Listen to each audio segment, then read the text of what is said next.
Good morning. Good morning भाई, good morning. क्या हाल है? Good morning. गुड मॉर्निंग भाई, good morning. Good morning Utkarsh. Anurag, good morning बेटा। Good morning, good morning, good morning Rohit. Good morning बेटा, good morning. Good morning Kaushik. क्या है भाई ये? Atharva good morning. Aman good morning. Gaurav, Abhishek, Shiva, Rohit, Suhel good morning. Amrita good morning. Abhimanyu, Rahul, Anjali, Prem, Khushi, Rupesh, Tanvi, Tanvi good morning. Good morning स्वर्ण, good morning रिया, good morning सार्थक, खुशी good morning, Priyanka, सुभान गुड मॉर्निंग, तरुण, तनिष्का, अंशु, दीप्ति, आदित्य, आयुष सब रिपीट मार रहे हैं। अब ये सब लोग रिपीट मार रहे हैं, सोच रहे हैं दो बार गुड मॉर्निंग करने से गुड मॉर्निंग अच्छी हो जाती है।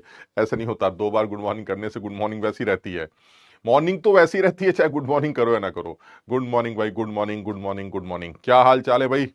आप मेरा नाम नहीं ले रहे हैं। कैसे ले, पढ़ने में नहीं आ रहा है। Good morning Soumik, good morning Shivendra, good morning Saurabh, Sakshi, Vikram, Varsha, Prince good morning, good morning, good morning. Nitin good morning. Good morning बेटा, good morning Swati, good morning Satya, good morning बेटा, गुड मॉर्निंग। क्या हाल चाल है भाई, कैसे हो? मस्त है भाई, आज सर है। मस्त है, बहुत बढ़िया। बहुत बढ़िया, मस्त रहो भाई, मस्त रहो, मेहनत करते रहो बस, है ना? मस्त रहो, मस्त रहो, बहुत बढ़िया। चलिए, तो लास्ट क्लास में कहां पर डिस्कस कर रहे थे? और लास्ट क्लास का डिस्कशन था, हम लोग ने शायद फ्री एनर्जी के बारे में बात की थी, और ये डिसाइड हुआ था कि भाई फ्री एनर्जी चेंज से भी आप स्पॉन्टेनिटी डिसाइड कर सकते हैं। कुछ सवाल करने के लिए भी दिए गए थे, और वो एक अच्छे लेवल के सीधे सीधे सवाल थे। अगर आप उसको प्रैक्टिस में ले लेते हैं तो आपको एक आइडिया लग जाता है कि भाई डेल्टा जी का ये कॉन्सेप्ट है, और उस डेल्टा जी का इक्विलिब्रियम कांस्टेंट के साथ भी एक रिलेशन निकाला गया था, जिसके ऊपर हम बातें आगे भी जो क्वेश्चंस होंगे वो हम इस इक्विलिब्रियम वाले टॉपिक में भी उठा सकते हैं। Good morning, good morning, good morning, good morning sir. Good morning भाई, गुड मॉर्निंग। चलिए जल्दी से रात के डाउट्स देख लेते हैं और उसके बाद आगे बढ़ते हैं। तो रात के डाउट्स सर, इजी आ गई, बहुत बढ़िया। सर आपकी आवाज से लेकर हर चीज काफी मधुर और सुंदर है, आपको देखकर मजा आ गया, बहुत बढ़िया। हम समझ रहे हैं तुम लोगों के हालात ही ठीक नहीं है। सर न्यू टाइप क्वेश्चन से एक बार करा दीजिए, करिए, करा दिया करिए। न्यू टाइप क्वेश्चन कौन से हैं? सर कल मैंने 30 सवाल किए, ईजी से कॉन्फिडेंस अप हुआ है, बहुत बढ़िया। सर थर्मो और होल केमिस्ट्री में बहुत मेहनत करूंगा। हाँ बिल्कुल करनी है भाई। सर मस्ती सर को आज कचौरी दी, आप एक कंप्लेन लेटर लिखो अलग सर को, और आपको चाय भी ठंडी देते हैं। बात तो सही है यार, लेकिन अब फिर वो है ना, वो जिस तरह से, मतलब जैसे कि समझ रहे हो, उसी हिसाब से मिलता है जैसे जो आदमी जैसा है। कल के ज्यादातर क्वेश्चंस बन गए, बहुत बढ़िया सर। रात को आपकी याद आ रही थी, हमें लग रहा है हिमांशु, हम तुम्हारे हालात समझ रहे हैं बेटा। एमएसटी सर को 2 चाय प्लस कचौरी, वाह बहुत बढ़िया। आज एमएसटी सर को कचौरी भी मिली है। अरे भाई ठीक है, दिन रात हमेशा आपके सपने देख रहे हैं, ये बहुत बढ़िया। सर मुझे हे कुमार का एड्रेस मिल गया है, आपको कट्टा चाहिए? कट्टा नहीं चाहिए भैया हमें। सर मुझे अच्छे से लल्लू बोल दीजिए, अच्छे से लल्लू। अरे जब लल्लू हो तो लल्लू हो। सर थर्मोडायनामिक्स क्वेश्चंस करने में स्पीड थोड़ी स्लो पड़ रही, तो हो जाएगी, स्पीड तेज भी हो जाएगी। चलिए ठीक है सर। बहुत बढ़िया, बहुत बढ़िया। हाँ ये कचौरी बहुत हो गई भाई। चलिए बहुत बढ़िया भाई, हमारी तरफ से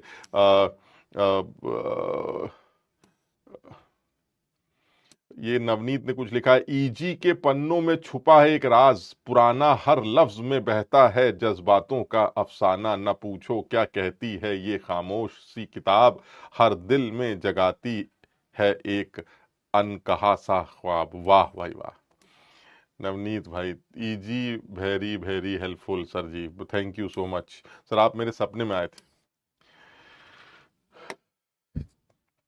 या कुछ और देखा करो भाई सपनों में, तुम्हें हम ही दिखाई देते हैं सपनों में, बताइए। चलिए खैर, तो लास्ट क्लास में हाँ जस्टिस फॉर फैसल सर, ये भी सही है, जस्टिस फॉर फैसल सर ये भी सही है भाई। ठंडी चाय मिलती है, कोई तरीका है ये? कोई तरीका है यहाँ लोगों को कचौरी भी मिल रही है, हमें चाय भी ठंडी मिल रही है, ये तो। लेकिन यार अब इसमें कुछ कर नहीं सकते, ये तो हर आदमी यही सोचता है। हर आदमी अपने से ऊपर वालों को देखकर यही सोचता है भाई हमारे साथ ऐसा क्यों नहीं हुआ, लेकिन कुछ तो ऐसा रहा ही है, कुछ तो ऐसा होगा जिसकी वजह से ऐसा नहीं हो रहा है, तो वो इसमें कुछ कर नहीं सकते। ठीक। हाँ तो आज जो है अब चैट बंद कर देते, तुम्हारी चैट बहुत देर फालतू चलती है, काम की बात शुरू करेंगे बहुत जल्दी से, ठीक। तो लास्ट क्लास में जो डिस्कशन था उसी को थोड़ा सा आगे बढ़ा लेते हैं, जरा सा 10-5 मिनट की बातें और करते हैं, उसके बाद केमिकल इक्विलिब्रियम पर स्विच करते हैं। तो ये जो लास्ट क्लास की बात थी वो फ्री एनर्जी चेंज से रिलेटेड थी। हम थोड़ा सा और इसी में आगे बढ़ेंगे, थोड़ी सी चीजों को और आगे बढ़ाएंगे।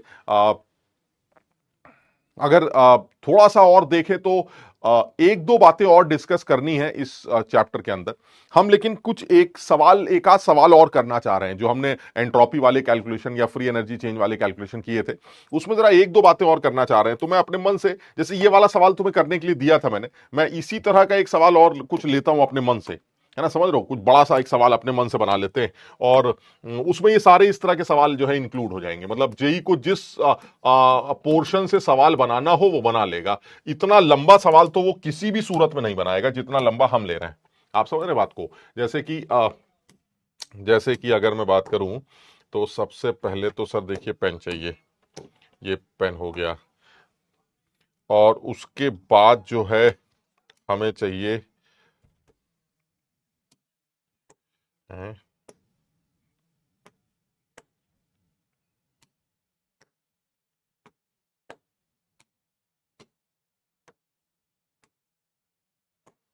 चलिए तो एक सवाल ऐसी बना लेते हैं, अपने मन से एक सवाल बनाते हैं। मान लीजिए, और ये मेरे ख्याल से शायद तुम खुद भी एग्री करोगे, फेस ट्रांसफॉर्मेशन में इससे ज्यादा लेंदी सवाल बन ही नहीं सकता सर। तो हो सकता है कि सवाल में हमसे जेई में मैं तुम्हें दिखाऊंगा कि तुमने कितने सवाल किए हैं इस एक सवाल से, है ना। तुम एक ही सवाल से, मैं चाहता तो दिखाने के लिए कि देखो मैंने तुम्हें 200 सवाल करा दिए इस चैप्टर में, 1000 सवाल करा दिए, ऐसे कर दिए।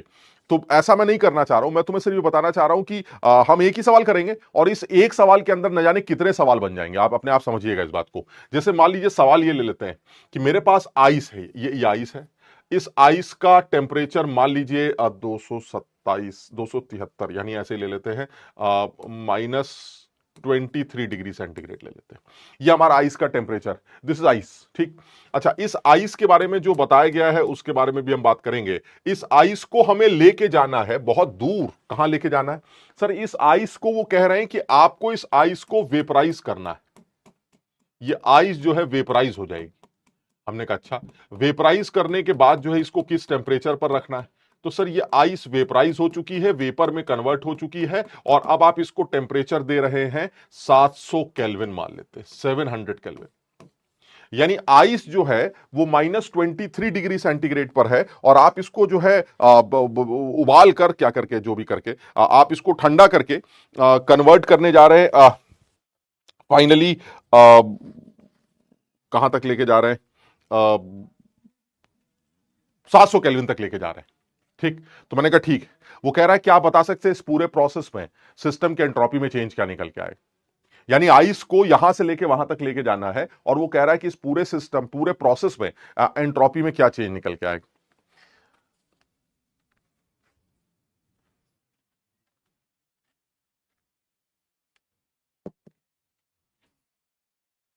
तो एक मिनट भाई।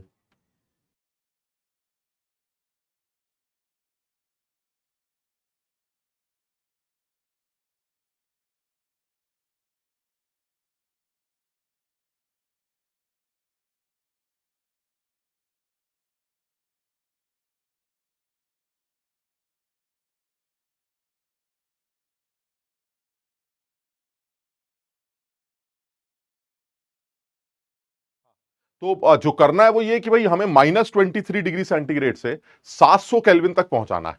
तो अगर आपको -23 डिग्री सेंटीग्रेड से 700 डिग्री सेंटीग्रेड तक पहुंचाना है तो क्या करेंगे? हमने कहा कि भाई बड़ा बड़ा आसान है, -23 से 700 तक पहुंचाना है तो पहुंचा दीजिए सर, थोड़ा सा इंफॉर्मेशन और दे दीजिए तो हम अपने आप कर लेंगे सवाल। तो अब आप देखिए आपको क्या इंफॉर्मेशन चाहिए। तो मैंने कहा देखिए एंट्रोपी चेंज है, आपको टेम्परेचर दे रखा है और फाइनल टेम्परेचर दे रखा है। तो सबसे पहले तो इस आइस का या तो आप मास बता दीजिए। हमें इस आइस का मास दे रखा है, कुछ भी आइस का जो मास है वो ऐसे ले लेते हैं ताकि कैलकुलेशन में ज्यादा झंझट ना हो। 18 ग्राम दे रखा है, ठीक। और क्या क्या दे रखा है सर? हमें स्पेसिफिक हीट ऑफ आइस दे रखी है, सवाल में दे रखा है। स्पेसिफिक हीट ऑफ वाटर भी दे रखी है, सवाल में दे दिया होगा। और स्पेसिफिक हीट ऑफ वेपर्स भी दे रखी है। हमें ये सारी चीजें दे रखी। तो हमने कहा ठीक है सर, ये सारी चीजें आपको दे रखी हैं, अब आप इन चीजों को यूज करके ये डेटा कुछ ना कुछ प्रोवाइड करेगा आपको, ठीक। तो यानी आइस -23 पर है और अब आप उसको 700 केल्विन तक पहुंचाना चाह रहे हैं। तो अब आप इस पूरे प्रोसेस में कितना समय लेंगे और इस पूरे प्रोसेस में कितनी एंट्रोपी चेंज होगी आपको निकालना है। तो तुमने पढ़ा था सर एंट्रोपी चेंज निकालने के लिए अगर टेम्परेचर चेंज हो रहा है तो एमएस डीटी का इंटीग्रेशन करते थे और m s l n t two by T one. तुम्हें याद होगा सिस्टम का जब टेम्परेचर चेंज होता था तो आप उसका एंट्रोपी चेंज कैसे निकालते थे, m s l n t two by T one. तो आप एम दे रखा है, एस दे रखा है, l n t two by T one, आपको टी वन टी टू पता है, ये आ जाए, खत्म हो गया। लेकिन इसमें एक झंझट है यार, झंझट ये है कि आइस जब वेपर में कन्वर्ट होती है तो बीच में कुछ ऐसे स्टेप्स भी आते हैं जिसमें टेम्परेचर चेंज नहीं भी होता, जो कि फेस ट्रांसफॉर्मेशन के केसेस होते हैं। यानी जहां टेम्परेचर हो रहा है वहां तो MSLN T two by T one वाला फंडा लगेगा, लेकिन जहां फेस ट्रांसफॉर्मेशन हो रहा है वहां पर सर फेस ट्रांसफॉर्मेशन में तो टेम्परेचर कांस्टेंट होता है और वहां पर MSLN T two by T one वाला फंडा लगता ही नहीं है। तो हमने कहा फिर वहां क्या करते हो, तो कह रहा सर एक काम करते हैं, ये तो कंफर्म है इस जगह से अगर आप वहां जाना चाहते हैं तो ऐसे में सर नेट एंट्रोपी चेंज जो है वो आप ऐसे नहीं निकाल सकते कि आपने यहां का और वहां का टेम्परेचर चेंज निकाला और MSLN T two by T one के अंदर पुट कर दिया। ये गलत है सर, क्योंकि बीच में कुछ ऐसे भी स्टेप्स है जहां टेम्परेचर चेंज नहीं हो रहा। तो बेस्ट जो सही तरीका है वो क्या है, आपको हर स्टेप की इंडिविजुअल एंट्रोपी चेंज निकालनी चाहिए और उसके बाद उन सबको ऐड करना चाहिए। तो हमने कहा चलिए स्टेप्स बता दीजिए, तो अब तुम समझना स्टेप्स क्या क्या निकल के आएंगे। -23 डिग्री सेंटीग्रेड की आइस को आपको सबसे पहले कन्वर्ट करना पड़ेगा 0 डिग्री सेंटीग्रेड की आइस पर। समझे बात को? हाँ सर बिल्कुल सही है सर। -23 की आइस सबसे पहले 0 डिग्री सेंटीग्रेड की आइस पर जाएगी, फिर क्या होगा, फिर ये जो 0 डिग्री सेंटीग्रेड की आइस है ये 0 डिग्री के पानी में कन्वर्ट होगी सर। अब ये 0 डिग्री के पानी में कन्वर्ट हो जाएगी सर। अब ये 0 डिग्री का पानी बन गया, समझ रहे हो बात को? यानी ये आइस थी, अब ये 0 डिग्री का वाटर तैयार हो गया। दिस इज 0 डिग्री का वाटर। फिर क्या होगा सर, ये 0 डिग्री का वाटर कन्वर्ट होगा 100 डिग्री के वाटर में। अब ये जो वाटर है अब ये 100 डिग्री के वाटर में कन्वर्ट हो गया। ये वाटर अब आ गया 100 डिग्री सेंटीग्रेड पर। 100 डिग्री सेंटीग्रेड का वाटर जो है अब ये भाप में कन्वर्ट हो गया सर। ये भाप में कन्वर्ट हो गया, 100 डिग्री की भाप में कन्वर्ट हो गया। नाउ दिस इज 100 डिग्री की वेपर, 100 डिग्री सेंटीग्रेड की वेपर बन चुकी और 100 डिग्री की वेपर अब कन्वर्ट हो जाएगी 700 केल्विन की वेपर। ये सीन चल रहा है। तो हमने कहा कि भाई ठीक है, सिचुएशन तो हमें समझ में आ रही है कि जो स्टेप्स हैं, अब तुम देख रहे हो इसमें से कौन से ऐसे स्टेप्स हैं जिसमें टेम्परेचर चेंज नहीं हो रहा है। सर इसमें एक स्टेप तो ये है जहां टेम्परेचर चेंज नहीं हो रहा है, दिस इज फेस ट्रांसफॉर्मेशन।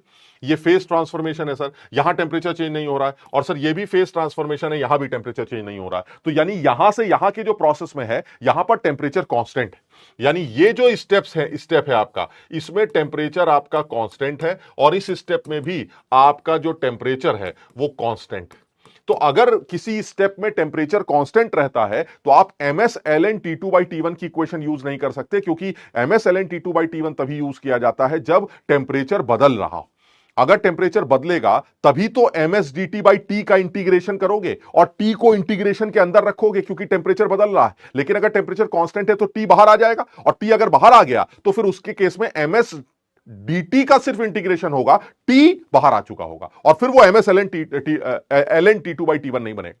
ये तुम समझ रहे हो मैं क्या कहना चाह रहा हूं? यानी थोड़ा सा अगर तुमने रिवाइज किया होगा तो तुम्हें बात याद आ जाएगी। मैंने ये चीज, और इसलिए मैंने तब भी तुम्हें बताया था, हर वो सवाल जिसमें सिस्टम का टेम्परेचर चेंज कर रहा है उसकी जो एंट्रोपी चेंज है वो MsLn T2 बाई T1 से या NCln T2 बाई T1 से निकाली जाती है। इसमें ज्यादा दिमाग लाने की जरूरत ही नहीं है। चाहे वो आइसोकोरिक प्रोसेस था, आइसोबारिक प्रोसेस था, चाहे वो किसी लोहे के टुकड़े को गर्म करना था या लोहे के टुकड़े को ठंडा करना था, चाहे वो चाय को ठंडा करना था, चाहे वो आइसक्रीम को गर्म करना था। सर अगर टेम्परेचर वेरिएबल है तो उस केस में MsLn T2 बाई T1 या NCln T2 बाई T1 का सहारा लेना ही पड़ेगा, इसमें कोई दो राय ही नहीं।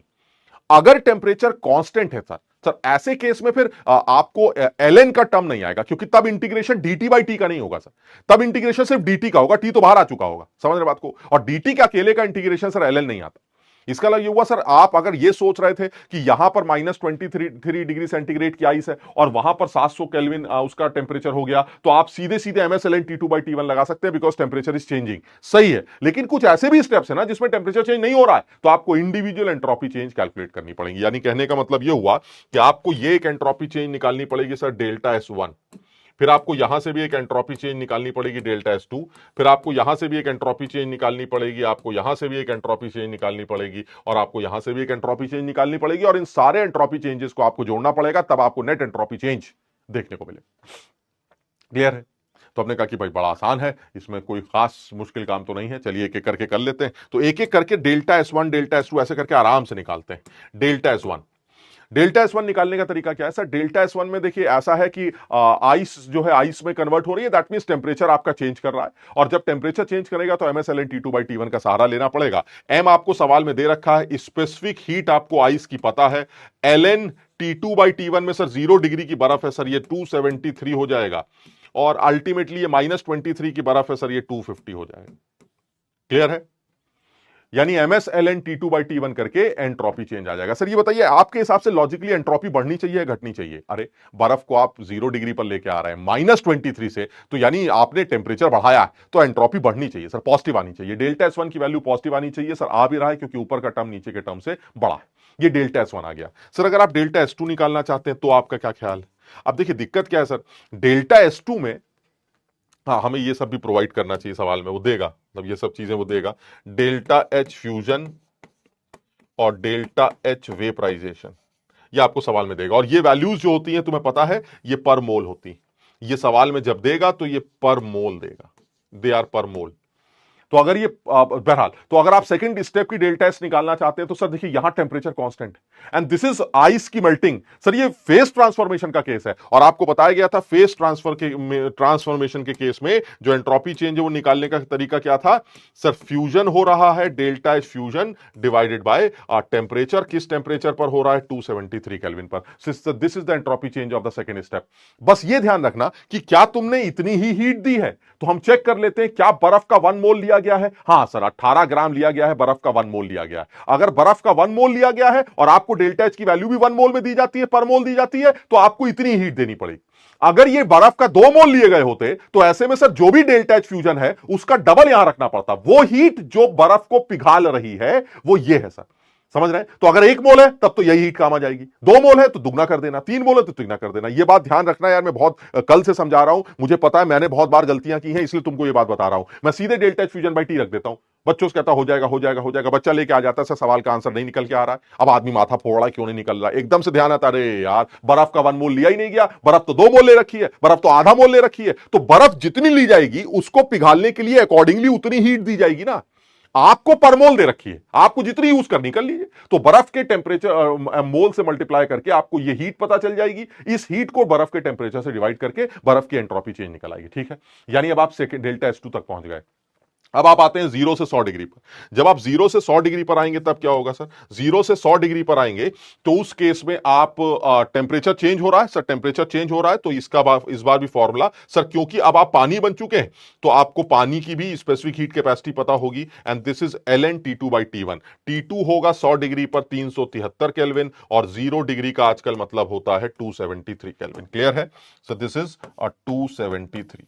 This is the entropy change of third step. Clear? अब जल्दी से अपने आप सोच के बताओ, अगर डेल्टा S4 निकालना हो सर, यहां पर भी फेस ट्रांसफॉर्मेशन है सर, टेम्परेचर तो 100 ही है सर, फेस ट्रांसफॉर्मेशन है, और अगर फेस ट्रांसफॉर्मेशन है तो delta H vaporisation upon temperature use करना पड़ेगा। और क्योंकि पर मोल चल रहा है, क्योंकि आपने बर्फ के 18 ग्राम ले रखे थे, अगर आप इसको चेंज करेंगे तो अपने आपके आंसर्स बदलते जाएंगे। क्लियर?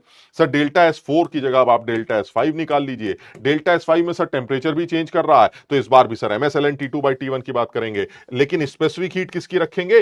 वेपर की, LN। T2 कितना है सर? 700 केल्विन, और T1 कितना है? 373 केल्विन। सर सवाल में कुछ कुछ डेटा आपको प्रोवाइड करेगा, लॉग की वैल्यूज आपको देगा, नहीं तो डायरेक्ट आपसे सिर्फ एक्सप्रेशन पूछेगा। इन सारे डेल्टा को जोड़कर आप नेट एंट्रोपी चेंज कैलकुलेट कर सकते हैं। कुछ समझे बात को? नेट एंट्रोपी चेंज कैलकुलेट कर सकते हैं। अब आप सोच भी नहीं सकते कि आपने कितने सवाल किए। ये कितने स्टेप्स हैं सर? ये 5 स्टेप्स। इन 5 में से कोई भी 2 स्टेप वो आपसे पूछ सकता है। आप सोचिए, 5 में से कोई भी 2 स्टेप्स, 5 में से कोई भी 3 स्टेप्स, 5 में से कोई भी 4 स्टेप्स, ये आपसे पूछ सकता। आप समझ रहे बात को? तो 5 में से कोई भी 2 स्टेप्स पूछने के तरीके कितने हैं सर? 5 में से कोई भी 2 स्टेप्स पूछने के तरीके होते हैं 5C2, और 5C2 की वैल्यू जो है कुछ आती है सर, पता नहीं क्या आती है। ठीक है, तो ये 5C2 हो गई सर। 5 में से 3 सवाल पूछने के तरीके, 3 स्टेप्स पूछने के तरीके 5C3। 5 में से 4 5C4। आप समझ रहे हैं आपने कितने सारे सवाल कर लिए, इस एक ही सवाल से आपने बहुत सारे सवाल कर लिए। लेकिन ये पूरा एक सवाल जो है ये अच्छी तरह से हमें समझ में आना चाहिए, अच्छी तरह से हमें समझ में आना चाहिए कि हमने करा क्या है। और इसमें जो गलती होने के चांसेस है वो यही है कि सर यहां पर हमने ध्यान नहीं दिया, पूरा सवाल गलत हो गया कि अरे सर यहां पर मोल जो थे, जो मास था या मोल था जो भी है सर, वो आधा मोल दे रखा था और हमने जो है यहां ड्रामेबाजी कर ली, डेल्टा एच रख दिया। अगर आधा मोल दे रखा है तो आप आधा मोल ही यहां यूज करेंगे, डेल्टा एच फ्यूजन अपॉन 2 इतनी हीट की जरूरत पड़ेगी, क्योंकि डेल्टा एच फ्यूजन या डेल्टा एच वेपराइजेशन का मतलब है एक मोल को पिघालना या एक मोल को उड़ाना, उसके लिए रिक्वायर्ड हीट। अगर आपका मोल 1 है, 2 है, 3 है तो आप अकॉर्डिंगली हीट कैलकुलेट करके यहां पुट कर सकते हैं। क्लियर है? जल्दी से बता दो क्या ये बात समझ में आ गई है?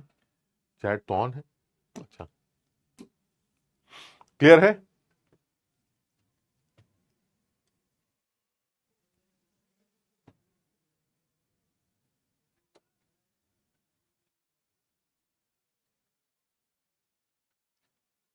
क्लियर है?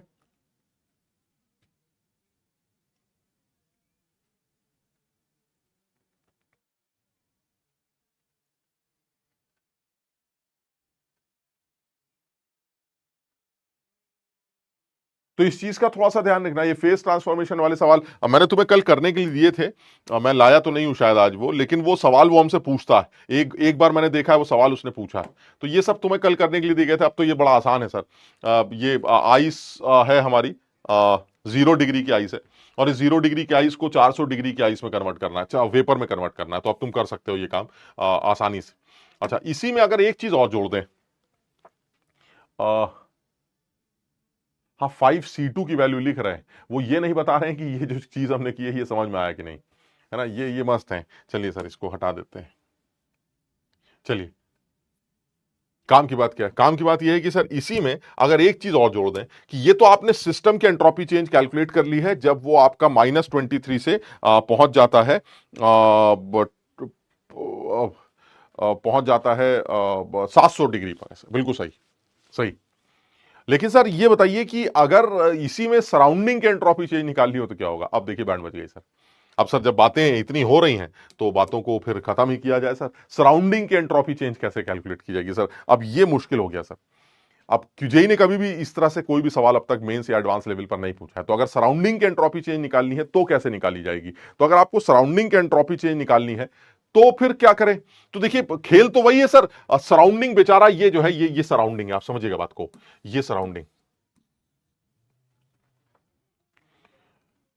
अब ये जो सराउंडिंग है ये कह रहा भाई देखिए ऐसा है, मुझे नहीं मतलब है कि अंदर क्या हो रहा है, मैं नहीं जानता कि बर्फ पिघल रही है कि वो 700 की भाप में कन्वर्ट हो रही है, मुझे इससे मतलब नहीं है। मैं सिर्फ इतना बता रहा हूं आपको कि मेरा जो अपना टेम्परेचर है वो 700 केल्विन। अब ये अकल तुम्हें खुद रखनी थी सबसे पहली बात। क्यों?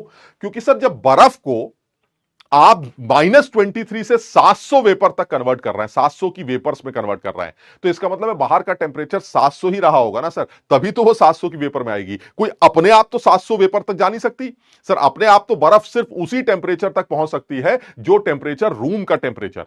अगर रूम का टेम्परेचर 40 डिग्री है तो बर्फ फाइनली पिघलते पिघलते ये वो ड्रामेबाजी करते हुए 40 डिग्री पे जाके रुक जाएगी, क्योंकि वहीं तक यूनिवर्स की एंट्रोपी चेंज पॉजिटिव होगा सर। बस वही वो स्टेप होगा जहां पर यूनिवर्स का एंट्रोपी चेंज अब 0 हो चुका है। अब इसके बाद अगर आप चाहें कि सर 40 से 45 कर ले, अब वो अपने आप 45 नहीं होगी, आपको आग लगानी पड़ेगी। जब तक एक्सटर्नल एजेंट नहीं आएगा तब तक बर्फ का टेम्परेचर पिघलने के बाद 40 डिग्री के ऊपर नहीं जा सकता। मेरी बात सब लोग समझ रहे हैं? इसका मतलब हुआ अगर बर्फ 700 डिग्री की वेपर तक कन्वर्ट हुई तो माहौल 700 डिग्री का ही रहा होगा, तभी बर्फ पिघली, उड़ी, उड़ने के बाद 700 तक पहुंची। इसका मतलब ये हुआ sir environmental temperature will be 700 kelvin. Sir ये कौन सा इलाका है सर जहां का टेम्परेचर 700 केल्विन है? अरे भट्टी होगी यार, बर्फ को भट्टी में डाल दिया तुमने, -23 डिग्री बर्फ को ढक्कन खोला, भट्टी में डाला, ढक्कन बंद कर दिया, छू, समझो बात को। तो ऐसे में सर अब एंट्रोपी चेंज कैसे कैलकुलेट करेंगे? सराउंडिंग की सर। तो सराउंडिंग के एंट्रोपी चेंज कैलकुलेट, या फिर ऐसा भी हो सकता है वो आपको सराउंडिंग का कोई टेम्परेचर बता दे, तुम समझो बात को। लेकिन मेरे हिसाब से लॉजिकली अब मेरा मेरा दिमाग ये कहता है कि अगर उसने टेम्परेचर नहीं बताया, जो कि उसको नहीं बताना भी चाहिए, क्योंकि 700 डिग्री सेंटीग्रेड की वेपर तभी बनेगी जब एनवायरमेंटल टेम्परेचर 700 केल्विन होगा। और वो कैसे क्रिएट किया गया मैं ये सब अकल नहीं लगा रहा हूं, ठीक? तो अब ये एनवायरमेंट का एंट्रोपी चेंज कैसे निकलेगा? तो अब एनवायरमेंट क्या बोलेगा? एनवायरमेंट क्या, देखिए ऐसा है, पता नहीं आप क्या क्या बातें कर रहे हैं, हमें समझ में नहीं आ रहा है। बर्फ पिघल रही है, फिर उड़ रही है, फिर ये हो रहा है, मेल्ट हो रही है, फिर वेपराइज हो रही है, क्या कहां टेम्परेचर कांस्टेंट, कहां टेम्परेचर, कैसी गंदी गंदी बातें कर रहे हैं। हमें इससे क्या लेना देना कि क्या हो रहा है बर्फ के साथ। मुझे यह बताइए कि इस बर्फ ने इस पूरी ड्रामेबाजी में मुझसे कितनी हीट ली, ये बताइए, बस बात खत्म। मेरी बात समझ रहे हैं। बर्फ को -23 से 700 तक जाने में बाहर का जो एनवायरमेंट है वो उसको हीट दे रहा है ना, तो बाहर के एनवायरमेंट की एंट्रोपी तो पक्का घटेगी सर। तो बाहर वाला ये कह रहा है भाई मेरी जो हीट है उसका उसने क्या किया, बर्फ ने, मुझे इससे मतलब नहीं, मैंने उसको कुल इतनी हीट दी थी, बात खत्म। तो जितनी हीट मैं दे रहा हूं डिवाइडेड बाय मेरा temperature, that will be the मेरी एंट्रोपी चेंज, बात खत्म। तो इसका मतलब ये हुआ अगर मैं नेट हीट का ट्रांसफर निकाल लूं और उसको सराउंडिंग के टेंपरेचर से डिवाइड कर दूं तो मेरा काम चल जाएगा। तो चलिए सर एक एक करके करते हैं, बल्कि हम डेल्टा एच सराउंडिंग डायरेक्ट निकालते हैं, मजा आ जाएगा। सर डेल्टा एच सराउंडिंग कैसे आएगा सर? पहले स्टेप में सराउंडिंग ने सिस्टम को कितनी हीट दी होगी जरा बताइए। पहले स्टेप में सराउंडिंग ने सिस्टम को क्या MsLn T2/T1 हीट दी होगी? नहीं नहीं सर, सुनिए बात को, ये तो सिस्टम के एंट्रोपी चेंज है जिसका टेंपरेचर बदलता है, सराउंडिंग का टेंपरेचर तो कांस्टेंट रहता है। तुम्हें याद होगा मैंने करवाया था, और क्या बताया था, जब सराउंडिंग का टेंपरेचर कांस्टेंट हो तो उस केस में कौन सा इक्वेशन यूज होता है, ms delta T by temperature of surrounding, ms T2 - T1 upon temperature of surrounding. याद है पहला वाला केस उठा के देखो, यानी कि अब जो एंट्रोपी चेंज निकल के आएगा वो कितना आ जाएगा, वो जो एंट्रोपी चेंज अब निकल के आ रहा है वो आ रहा है बर्फ का मास जो भी दे रखा है ms, जो भी हीट हमने उसको दी है आइस, और डेल्टा टी कितना हो जाएगा सर, डेल्टा ही टी हो जाएगा आपका -23 273। तो ये आ जाएगा आपका 273 तक पहुंच गए, -250 ये हो गया डिवाइडेड बाय 700 केल्विन सर। और ये माइनस में आना चाहिए सर। क्यों माइनस में आएगा? क्योंकि सर हीट दी जा रही है तो ऑब्वियसली एंट्रोपी घटेगी घटेगी। तो ms delta T upon temperature of surrounding, this is the heat supplied to the ice at temperature, किसने दी, सराउंडिंग ने, and that is 700। Clear sir? Delta surrounding ये हो गया, प्लस एक एक स्टेप को जोड़ते हैं सर, एक ही स्टेप को जोड़ते हैं। एक ये पहला स्टेप हो गया, माइनस में आ गया, फिर दूसरा स्टेप जोड़ते हैं।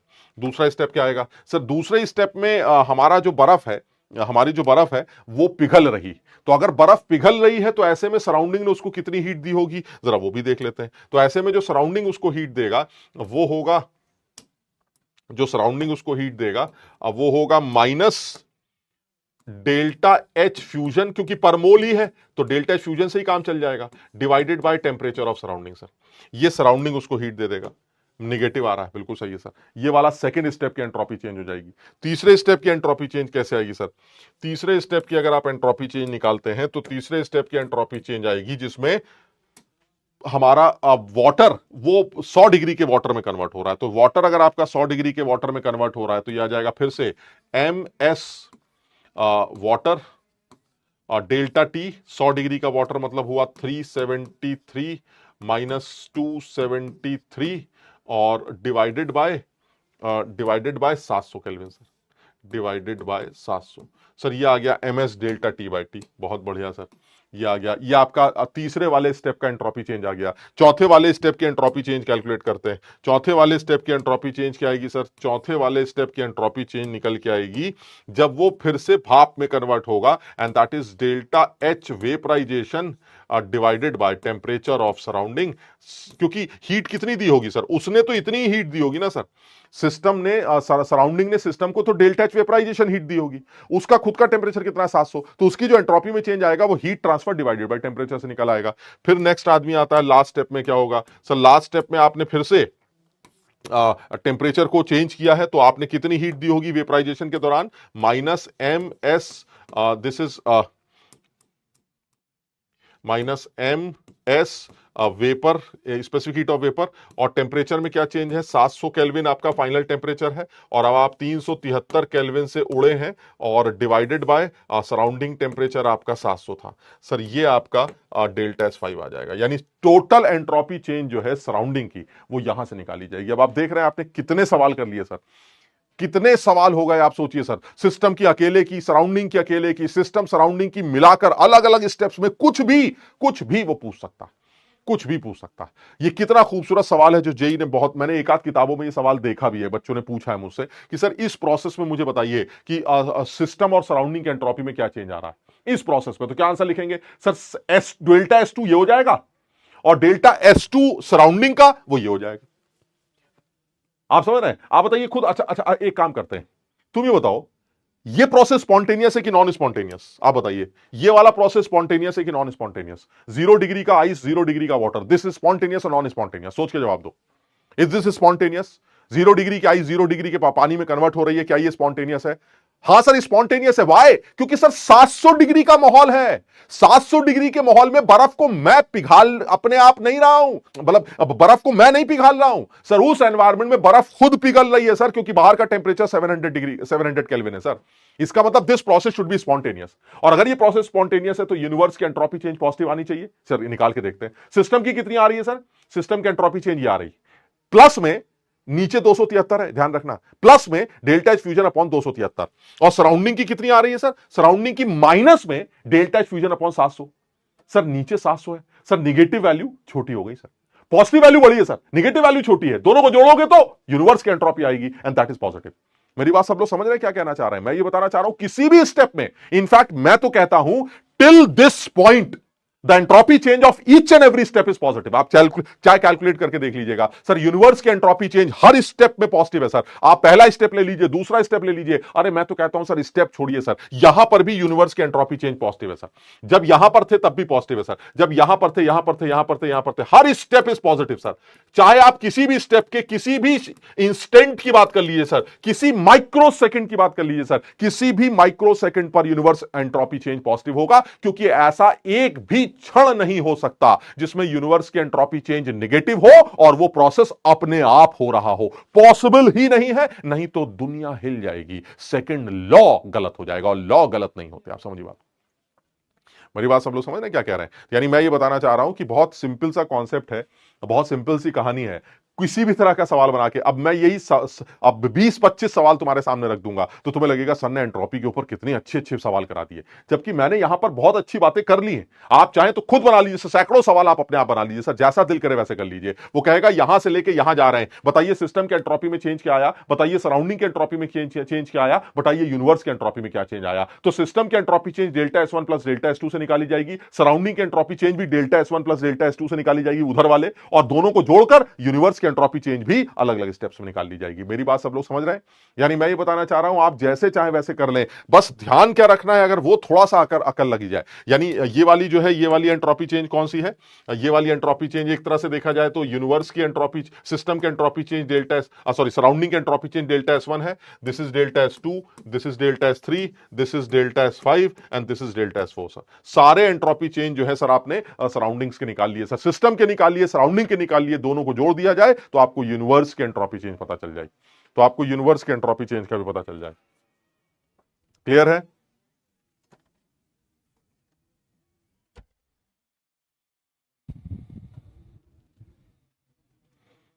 समझ में आया भाई? जल्दी से बता दो, क्या ये पॉइंट क्लियर हुआ एकदम?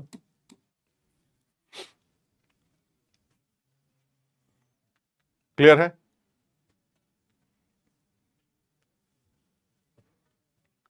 सो गए क्या? अबे हम तो सोच रहे थे, हमने जबरदस्त डिस्कशन कर दी, तुम सो ही गए? बताइए, हद हो गई।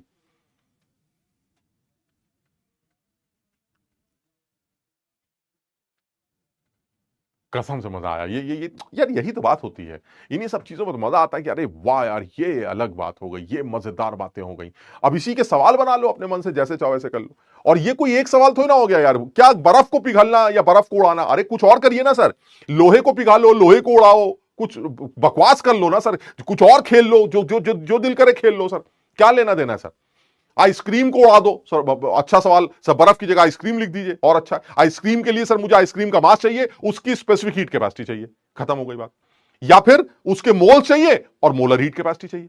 जैसे इसी सवाल में स्पेसिफिक हीट कैपेसिटी इसलिए दे रखी है क्योंकि मास दे रखा है, अगर मोल्स दे रखे होते तो मोलर हीट कैपेसिटी दे देता, और अगर मास देने के बाद मोलर हीट कैपेसिटी दे रखा है तो मास को मोल्स में कन्वर्ट कर लेना। मतलब ये बात को ध्यान रखना कि m इंटू एस इसलिए यूज कर रहे हैं क्योंकि आपको molar heat specific heat capacity दे रखी है, इसलिए स्पेसिफिक हीट कैपेसिटी जो कि पर ग्राम होती है उसको m से और डेल्टा टी से मल्टीप्लाई किया जा रहा है। अगर आपको मोल्स दिए जाएंगे तो हो सकता है आपको मोलर हीट कैपेसिटी दे दे, तो जहां जहां ms आ रहा है वहां वहां nc आ जाएगा, बस इतना फर्क हो जाएगा।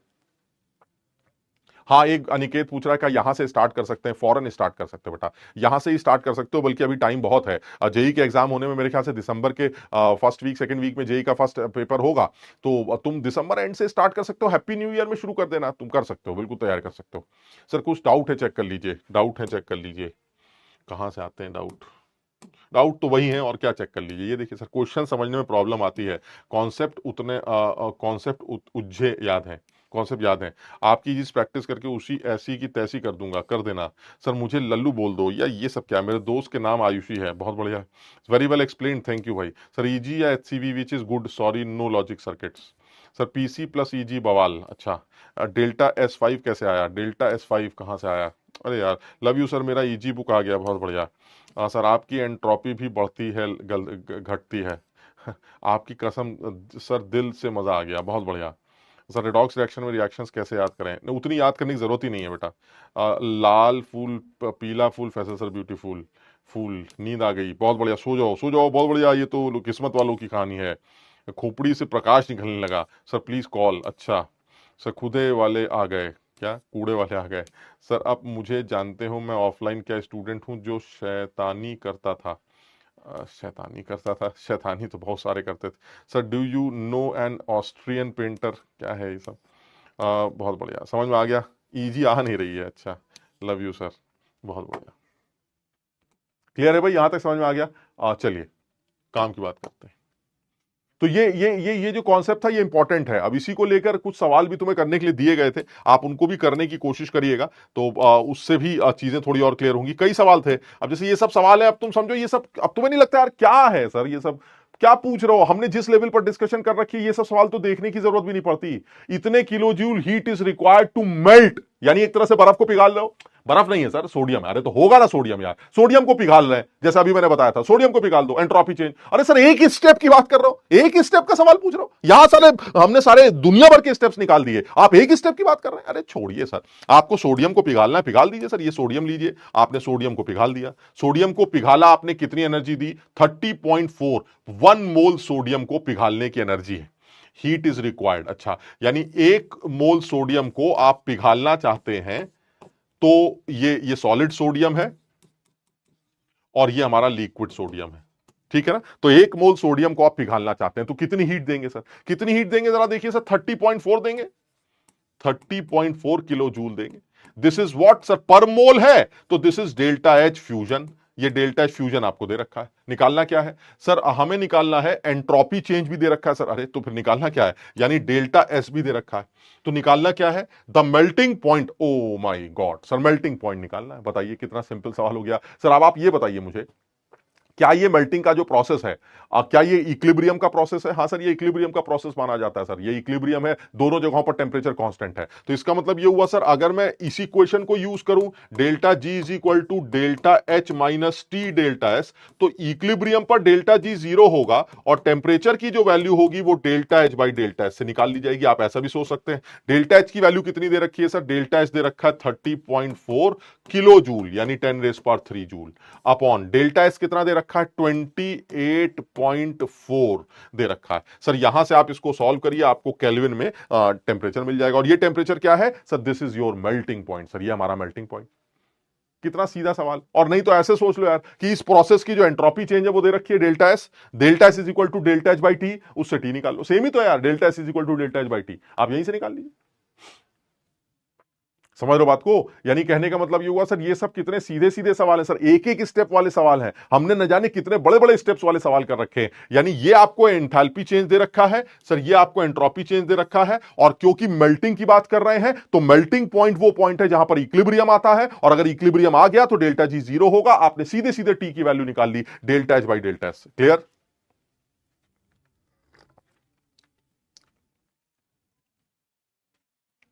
समझ में आ गई बात?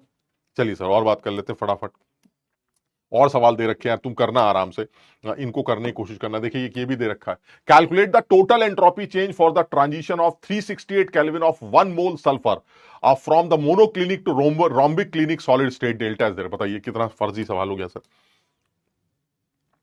अब कुछ है ही नहीं सर, हमें सल्फर दे रखा है, मोनोक्लिनिक से हमें रोम्बिक सल्फर तक जाना है,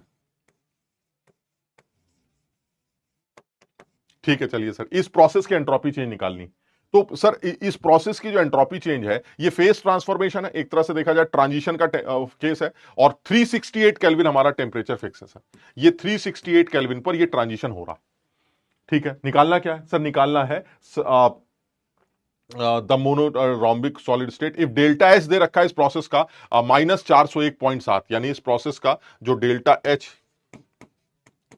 वो है -401.7, ये डेल्टा एच दे रखा है। और हमें निकालना है अज्यूम द सराउंडिंग इज, निकालना क्या है? Total entropy change. हमें इसमें टोटल एंट्रोपी चेंज निकालनी। तो पहली बात तो ये कि मोनोक्लिनिक जब रोम्बिक में कन्वर्ट होगा तो सिस्टम की एंट्रोपी चेंज, हमें तो टोटल एंट्रोपी चेंज निकालनी है भाई, ये ध्यान रखना।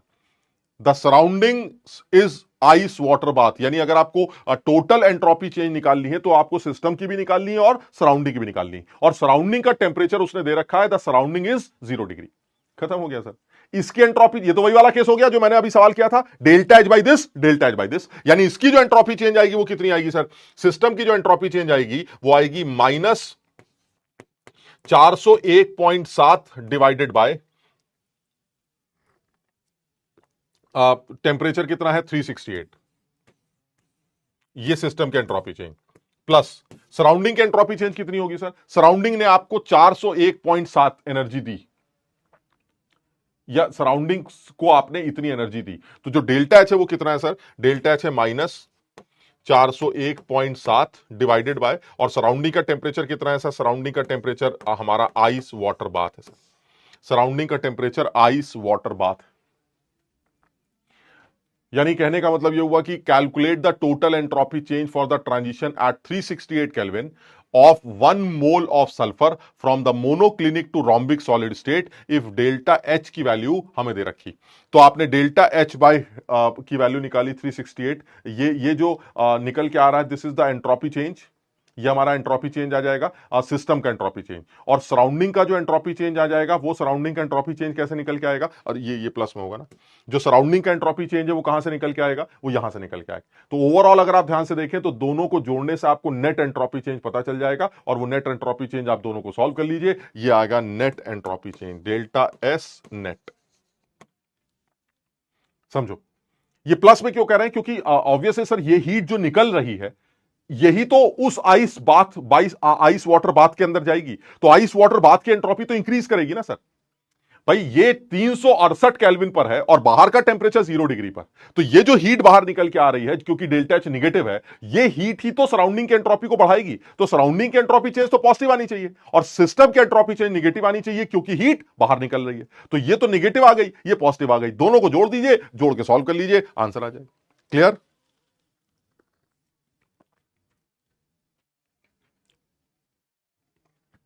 समझ में आया?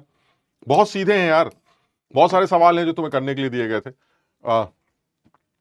ऑन चेंजिंग, जैसे मेंस और एडवांस इसलिए लिख रखा है क्योंकि एक अच्छा सवाल बन रहा है, इनमें कौन सा ट्रू है कौन सा फॉल्स है इसके बारे में बात करनी। तो जैसे मान लीजिए on changing the temperature at constant volume entropy changes, बिल्कुल सही है सर। टेम्परेचर चेंज करने से कांस्टेंट वॉल्यूम पर एंट्रोपी चेंज होती है, बिल्कुल सही। ऑन चेंजिंग द वॉल्यूम, ये ट्रू है। On changing the volume at constant temperature entropy always changes, बिल्कुल सही है सर, बिल्कुल सही है। अगर आपने टेम्परेचर को कांस्टेंट रखा हुआ है और वॉल्यूम चेंज हो रहा है तो पक्का एंट्रोपी चेंज होगी, इसमें कोई शक नहीं, ये भी सही। On changing the volume and temperature, temperature और वॉल्यूम दोनों को चेंज करने से एंट्रोपी चेंज होगी ऑलवेज, फॉल्स। तुम्हें याद है? तुम्हें याद है ये वाली बात? सर मुझे ये बात याद है, क्यों? क्योंकि सर कल आपने बताया था कि आइसोबारिक प्रोसेस ऐसा होता है जिसमें टेम्परेचर और वॉल्यूम दोनों चेंज होते हैं और एंट्रोपी भी चेंज होती है, क्योंकि दोनों फैक्टर्स एंट्रोपी को एक जैसा चेंज करते हैं। लेकिन एडियाबेटिक प्रोसेस एक ऐसा प्रोसेस था जिसमें टेम्परेचर चेंज होने से एंट्रोपी चेंज और वॉल्यूम के चेंज होने से एंट्रोपी चेंज में उल्टा रिलेशन होता है, और इसलिए एडियाबेटिक रिवर्सिबल प्रोसेस में एंट्रोपी चेंज 0 निकल के आता है। क्या वॉल्यूम चेंज होता है? होता है। क्या टेम्परेचर चेंज होता है? होता है। लेकिन क्या एंट्रोपी भी चेंज होती है? नहीं होती सर, एंट्रोपी में कोई चेंज नहीं आता sir, that is constant entropy process sir, क्योंकि नेट एंट्रोपी चेंज सिस्टम की उस टाइम पर 0 निकल के आती है। और इसका रीजन यहां लिखना हो तो क्या लिख सकते हैं सर? एडियाबेटिक रिवर्सिबल प्रोसेस में ऐसा होता है, एडियाबेटिक रिवर्सिबल में टेम्परेचर भी चेंज होता है, वॉल्यूम भी चेंज होता है, लेकिन एंट्रोपी चेंज नहीं होती। तो ये जो ऑलवेज वर्ड है ये गलत है सर, ये ऑलवेज सही नहीं है, आपको ऑलवेज नहीं लिखना चाहिए। क्यों? क्योंकि सर आइसोबारिक में तो होता है सर, टेम्परेचर भी चेंज हो रहा है, वॉल्यूम भी चेंज हो रहा है, तो एंट्रोपी भी चेंज हो रही है। लेकिन आइडियामेटिक में नहीं होता सर, टेम्परेचर भी चेंज हो रहा है, वॉल्यूम भी चेंज हो रहा है, लेकिन एंट्रोपी चेंज नहीं हो रही। क्लियर? समझ में आया भाई सबको?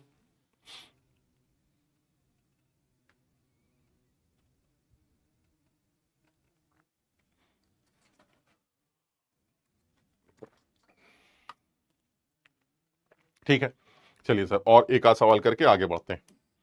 अब कुछ सीधे सीधे सवाल दे रखे थे, अब ये सब देखो, ये सब कितना सीधा है, ये पूछे गए सवाल है यार।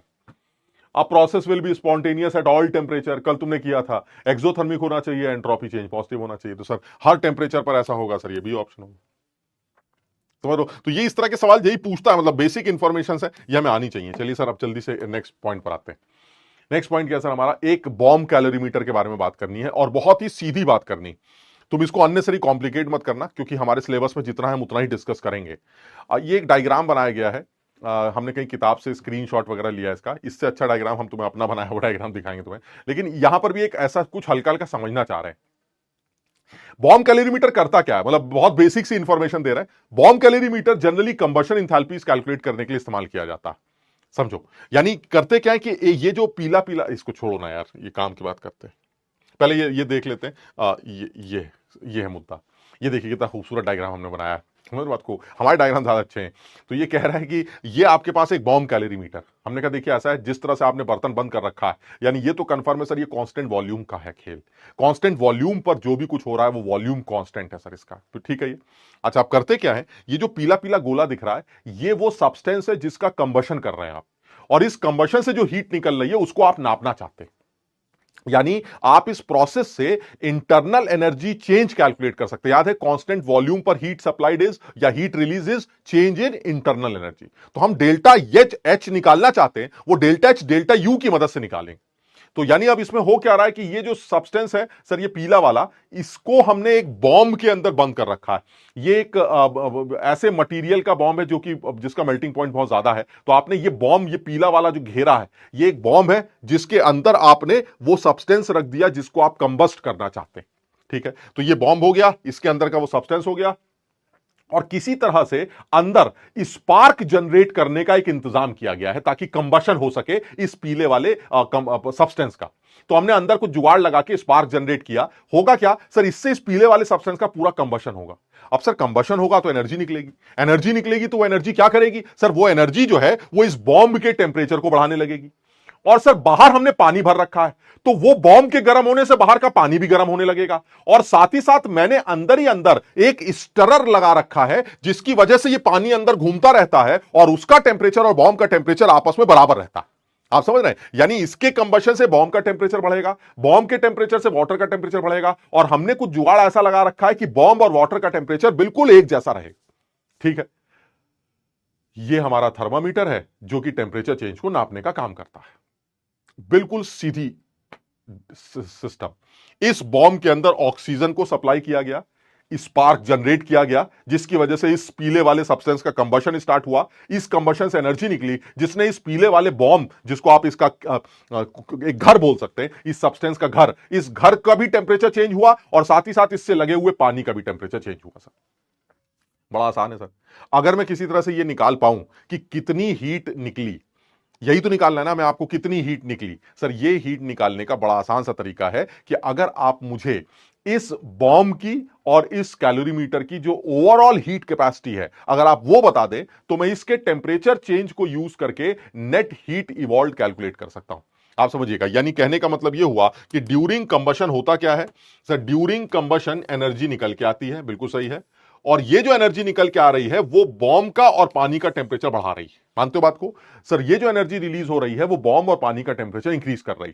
तो जितनी भी हीट निकल के आ रही वो कैसे निकाली जाएगी सर, अगर मैं इस कैलोरीमीटर की heat capacity, overall heat capacity में कौन कौन आएगा सर, एक तो बॉम्ब आएगा और एक वाटर आएगा। तो अगर मैं मिलाकर हीट कैपेसिटी सवाल में दे दे मुझे कि the overall heat capacity of bomb calorimeter is c, और टेम्परेचर का चेंज वो ये थर्मामीटर बता देगा। तो मैं सी डेल्टा टी करके वो हीट निकाल लूंगा जो बाहर निकल के आ रही है। बताइए मेरी बात समझे? यानी इतने सब्सटेंस के कंबशन से जो हीट निकली वो इस कैलोरीमीटर की कैपेसिटी को इस टेम्परेचर चेंज से मल्टीप्लाई करके निकाल ली जाएगी। Q is equal to c delta t. बताओ समझे बात को? what is C? So C is the heat capacity of overall calorimeter. इस पूरे कैलोरीमीटर की हीट कैपेसिटी C है। T1 हमारा इनिशियल टेम्परेचर है, T2 हमारा फाइनल टेम्परेचर है। तो जो हीट निकल के आती है वो C डेल्टा टी से कैलकुलेट की जा सकती है।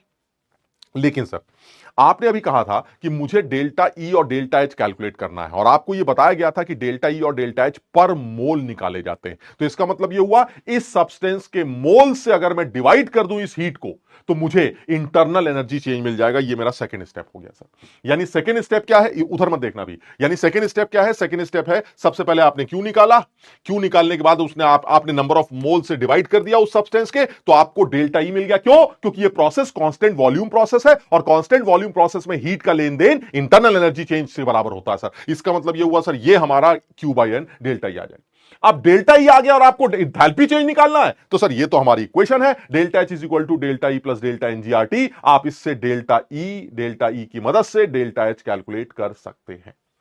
यानी कुल मिला के, अब तुम अगर बिल्कुल दिमाग ना लगाओ तो कुल मिला के मेंस में आने वाला कोई भी सवाल, और आज तक जेई एडवांस में या जेई मेंस में इन तीन कॉन्सेप्ट से अलावा कोई सवाल पूछा ही नहीं गया बॉम्ब कैलोरीमीटर को लेकर, और वो ये है आपको सिर्फ ये तीन बातें ध्यान रखनी है। सबसे पहला स्टेप है सी डेल्टा टी निकालो। दूसरा स्टेप है उसके नंबर ऑफ मोल से डिवाइड करो। देखो ये एनर्जी माइनस में होगी, ये ध्यान रखना, हीट इवॉल्व है ना। तो आपने सबसे पहले सी डेल्टा टी करके क्यू निकाला और फिर डेल्टा ई की वैल्यू निकाली माइनस क्यू बाई एन, फिर डेल्टा एच की वैल्यू निकाली डेल्टा ई प्लस डेल्टा एन। इन तीन स्टेप्स के अलावा कोई स्टेप बॉम्ब कैलोरीमीटर में कोई भी सवाल सॉल्व करने के लिए इस्तेमाल नहीं किया जाता। यानी सबसे पहले हीट इवॉल्व निकालेंगे सी डेल्टा टी से, उस हीट इवॉल्व को मोल से डिवाइड कर पर मोल हीट इवॉल्व निकालेंगे जिसको आप इंटरनल एनर्जी चेंज बोलते हैं, और इस इक्वेशन को यूज करके आप डेल्टा एच कैलकुलेट करेंगे उस रिएक्शन का जो कंबशन की रिएक्शन है उसको यूज करके। क्लियर? यहां तक ठीक है? चलिए सर अब दूसरी बात, एडवांस लेवल पर चलते हैं सर। एडवांस लेवल पर और ड्रामा क्या हो सकता है सर? एडवांस लेवल पर ड्रामा यह हो सकता है कि जो भी कंबशन से हीट निकली उसने एक तो बॉम्ब के टेम्परेचर को चेंज किया और एक वाटर के टेम्परेचर को चेंज किया। आपने अंदर स्टरर लगा रखा है जिसकी वजह से वाटर का टेम्परेचर चेंज और बॉम्ब का टेम्परेचर चेंज सेम है। यहां तक तो ठीक।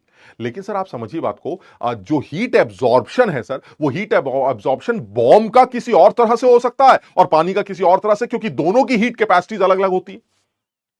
वो तो आपने सवाल में ओवरऑल हीट कैपेसिटी सी दे दिया, बॉम्ब और पानी की मिलाकर ओवरऑल सी दे दी, तो मैंने सी डेल्टा टी करके अपना काम चला लिया। लेकिन अगर सोचिए आपने बॉम्ब की अलग दे रखी है, पानी की अलग दे रखी है, तब क्या करेंगे? अरे तो जो हीट निकल रही है उसने बॉम्ब के टेम्परेचर को डेल्टा टी बढ़ाया, उसने पानी के टेम्परेचर को डेल्टा टी बढ़ाया। This is the net heat evolve. यानी अगर बॉम्ब की हीट कैपेसिटी अलग से दी गई और वाटर की अलग से दी गई, यह एडवांस लेवल का सवाल बन सकता है कि अगर बॉम्ब की हीट कैपेसिटी या स्पेसिफिक हीट कैपेसिटी या पानी की हीट कैपेसिटी या स्पेसिफिक हीट कैपेसिटी अलग से दी जा रही, तो जो भी हीट इवॉल्व हो रही वो हीट बॉम्ब के टेम्परेचर को डेल्टा टी चेंज कर रही है। कितनी हीट खर्च हुई? M bomb s bomb delta t. और वही हीट आपके पानी के टेम्परेचर को चेंज कर रही है, डेल्टा टी, एम पानी एस पानी डेल्टा टी। यानी this is the total heat evolve, जिसको आपने एक बार में कैसे निकाल लिया था? सी डेल्टा टी से। क्यों? क्योंकि सी हमारी ओवरऑल बॉम्ब कैलोरीमीटर की हीट कैपेसिटी है, जिसमें बॉम्ब और पानी ओवरऑल इंक्लूडेड है। मेरी बात समझ रहे हैं कि क्या कह रहा हूं? यानी अगर मुझे इंडिविजुअल हीट कैपेसिटी दी जाएंगी तो इसका टेम्परेचर डेल्टा टी बढ़ा तो इसने कितनी हीट एब्जॉर्ब की होगी? एम एस डेल्टा टी या फिर एन सी डेल्टा टी। पानी का टेम्परेचर अगर डेल्टा टी बढ़ा तो उसने कितनी हीट एब्जॉर्ब की? एम एस डेल्टा टी या फिर एन सी डेल्टा टी। ठीक है, इन दोनों को जोड़ा, टोटल हीट इवॉल्व आ गया, खत्म।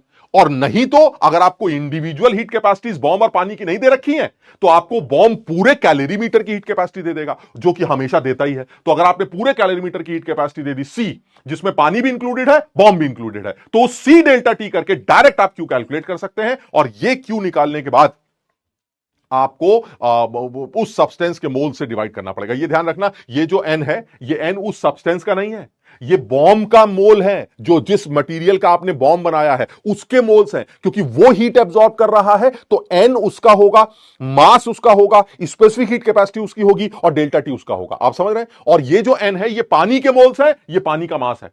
ये एन कौन है सर? ये एन उस सब्सटेंस के मोल्स हैं सर जिसका कंबशन हो रहा है सर, वो पीला वाला गोला। ये जो एन है ये उस पीले वाले गोले के मोल्स हैं। आप मेरी बात सब लोग समझ रहे हैं? ये एन उस पीले वाले गोले के मोल्स।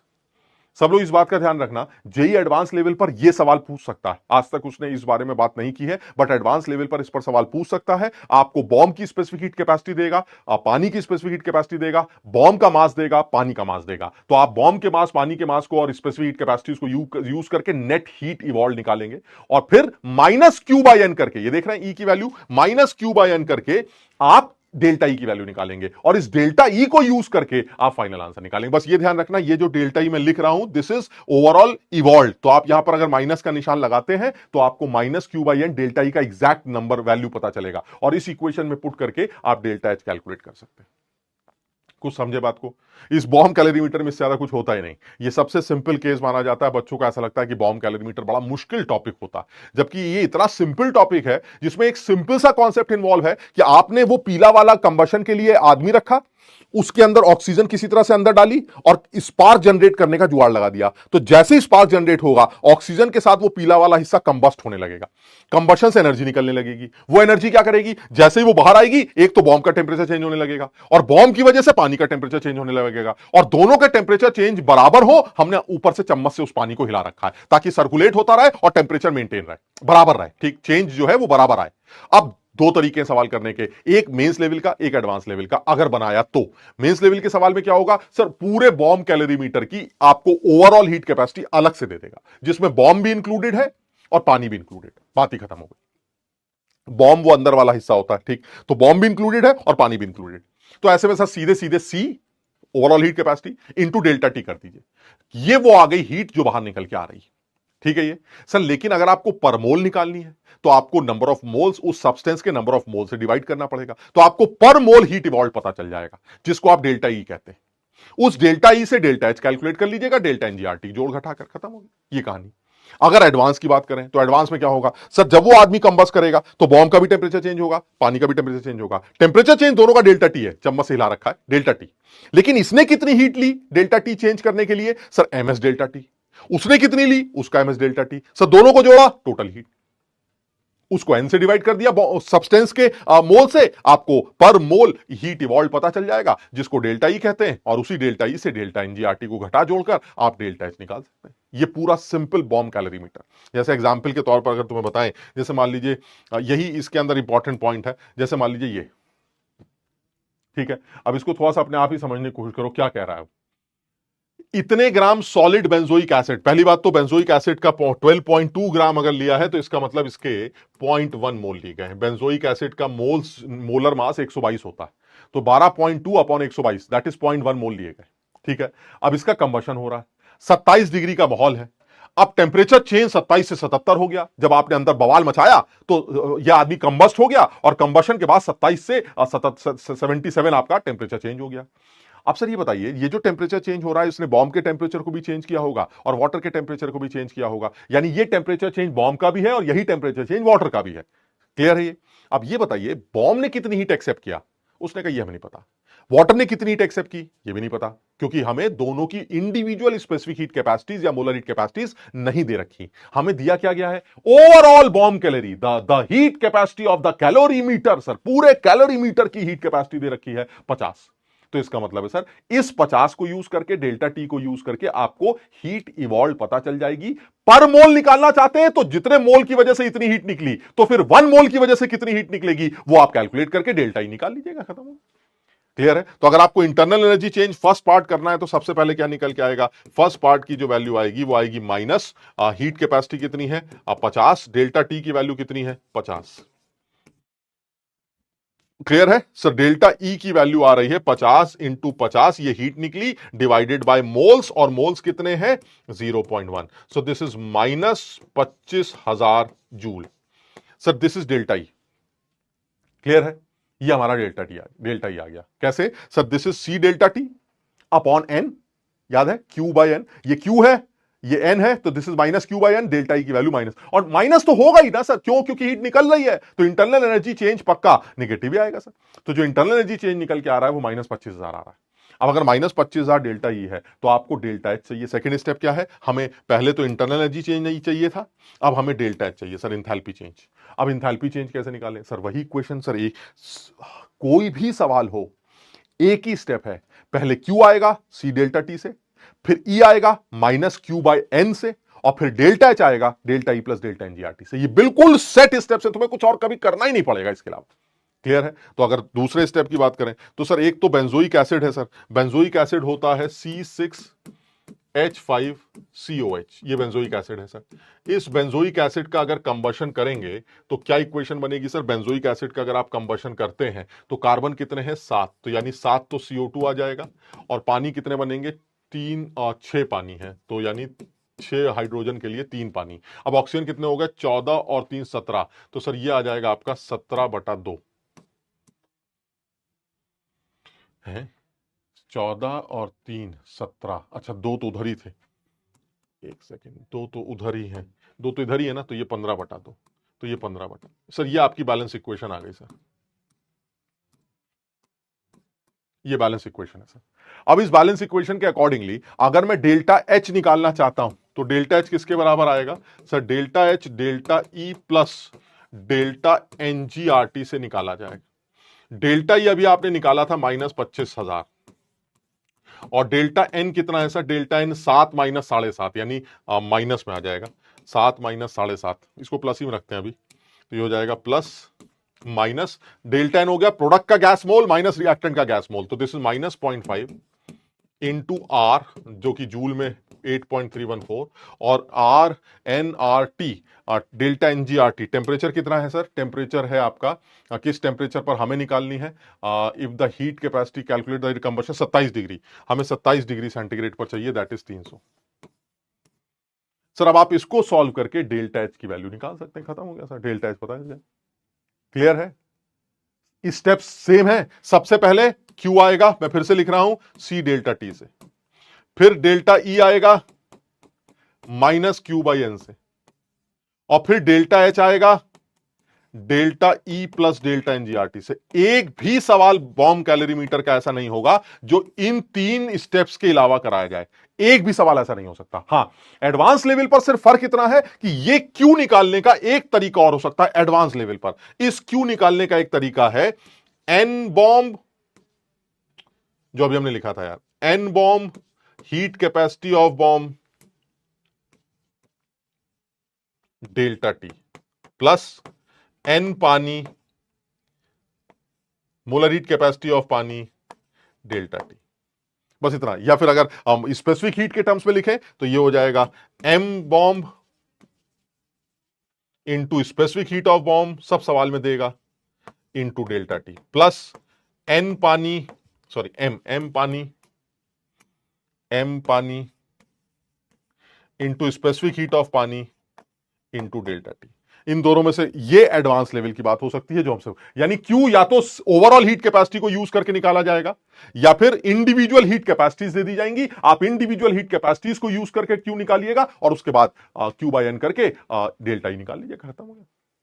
इसके अलावा कोई और तरीका है ही नहीं पूरे बॉम्ब कैलोरीमीटर में, चाहे जितना बड़ा सवाल हो चाहे जितना छोटा सवाल हो। क्लियर है?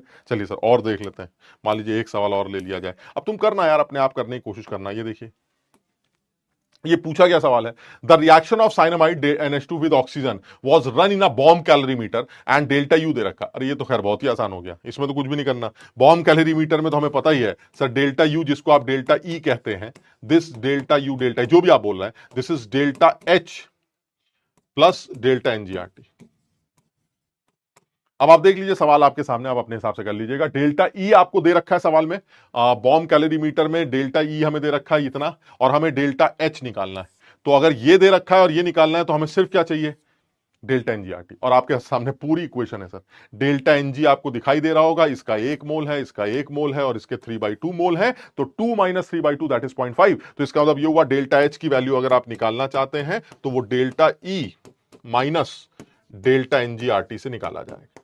डेल्टा ई की वैल्यू आपको सवाल में दे रखी है -742.24, और इसमें माइनस करेंगे आप कितना है डेल्टा एन, 2 में से 0.5 -0.5 इंटू आर इनटू किस टेम्परेचर पर कहानी है 298%।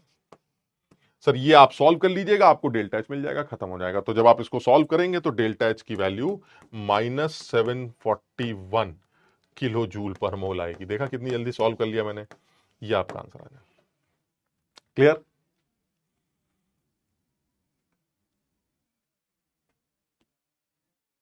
ये एक सेकेंड, ये किलो जूल में दे रखा भाई, और यहां 8.314 जूल है। ओहो, ये सब ध्यान देना भाई, मेरी बात समझ रहे हो ना। ये तो 8.314 जूल में, इधर वाला हिस्सा जूल में, ये किलो जूल में, तो इसको भी किलो जूल लिखना पड़ेगा ना, तभी तो किलो जूल में आंसर आएगा। तो अल्टीमेटली ये 741 किलो जूल आंसर आ जाएगा। क्लियर?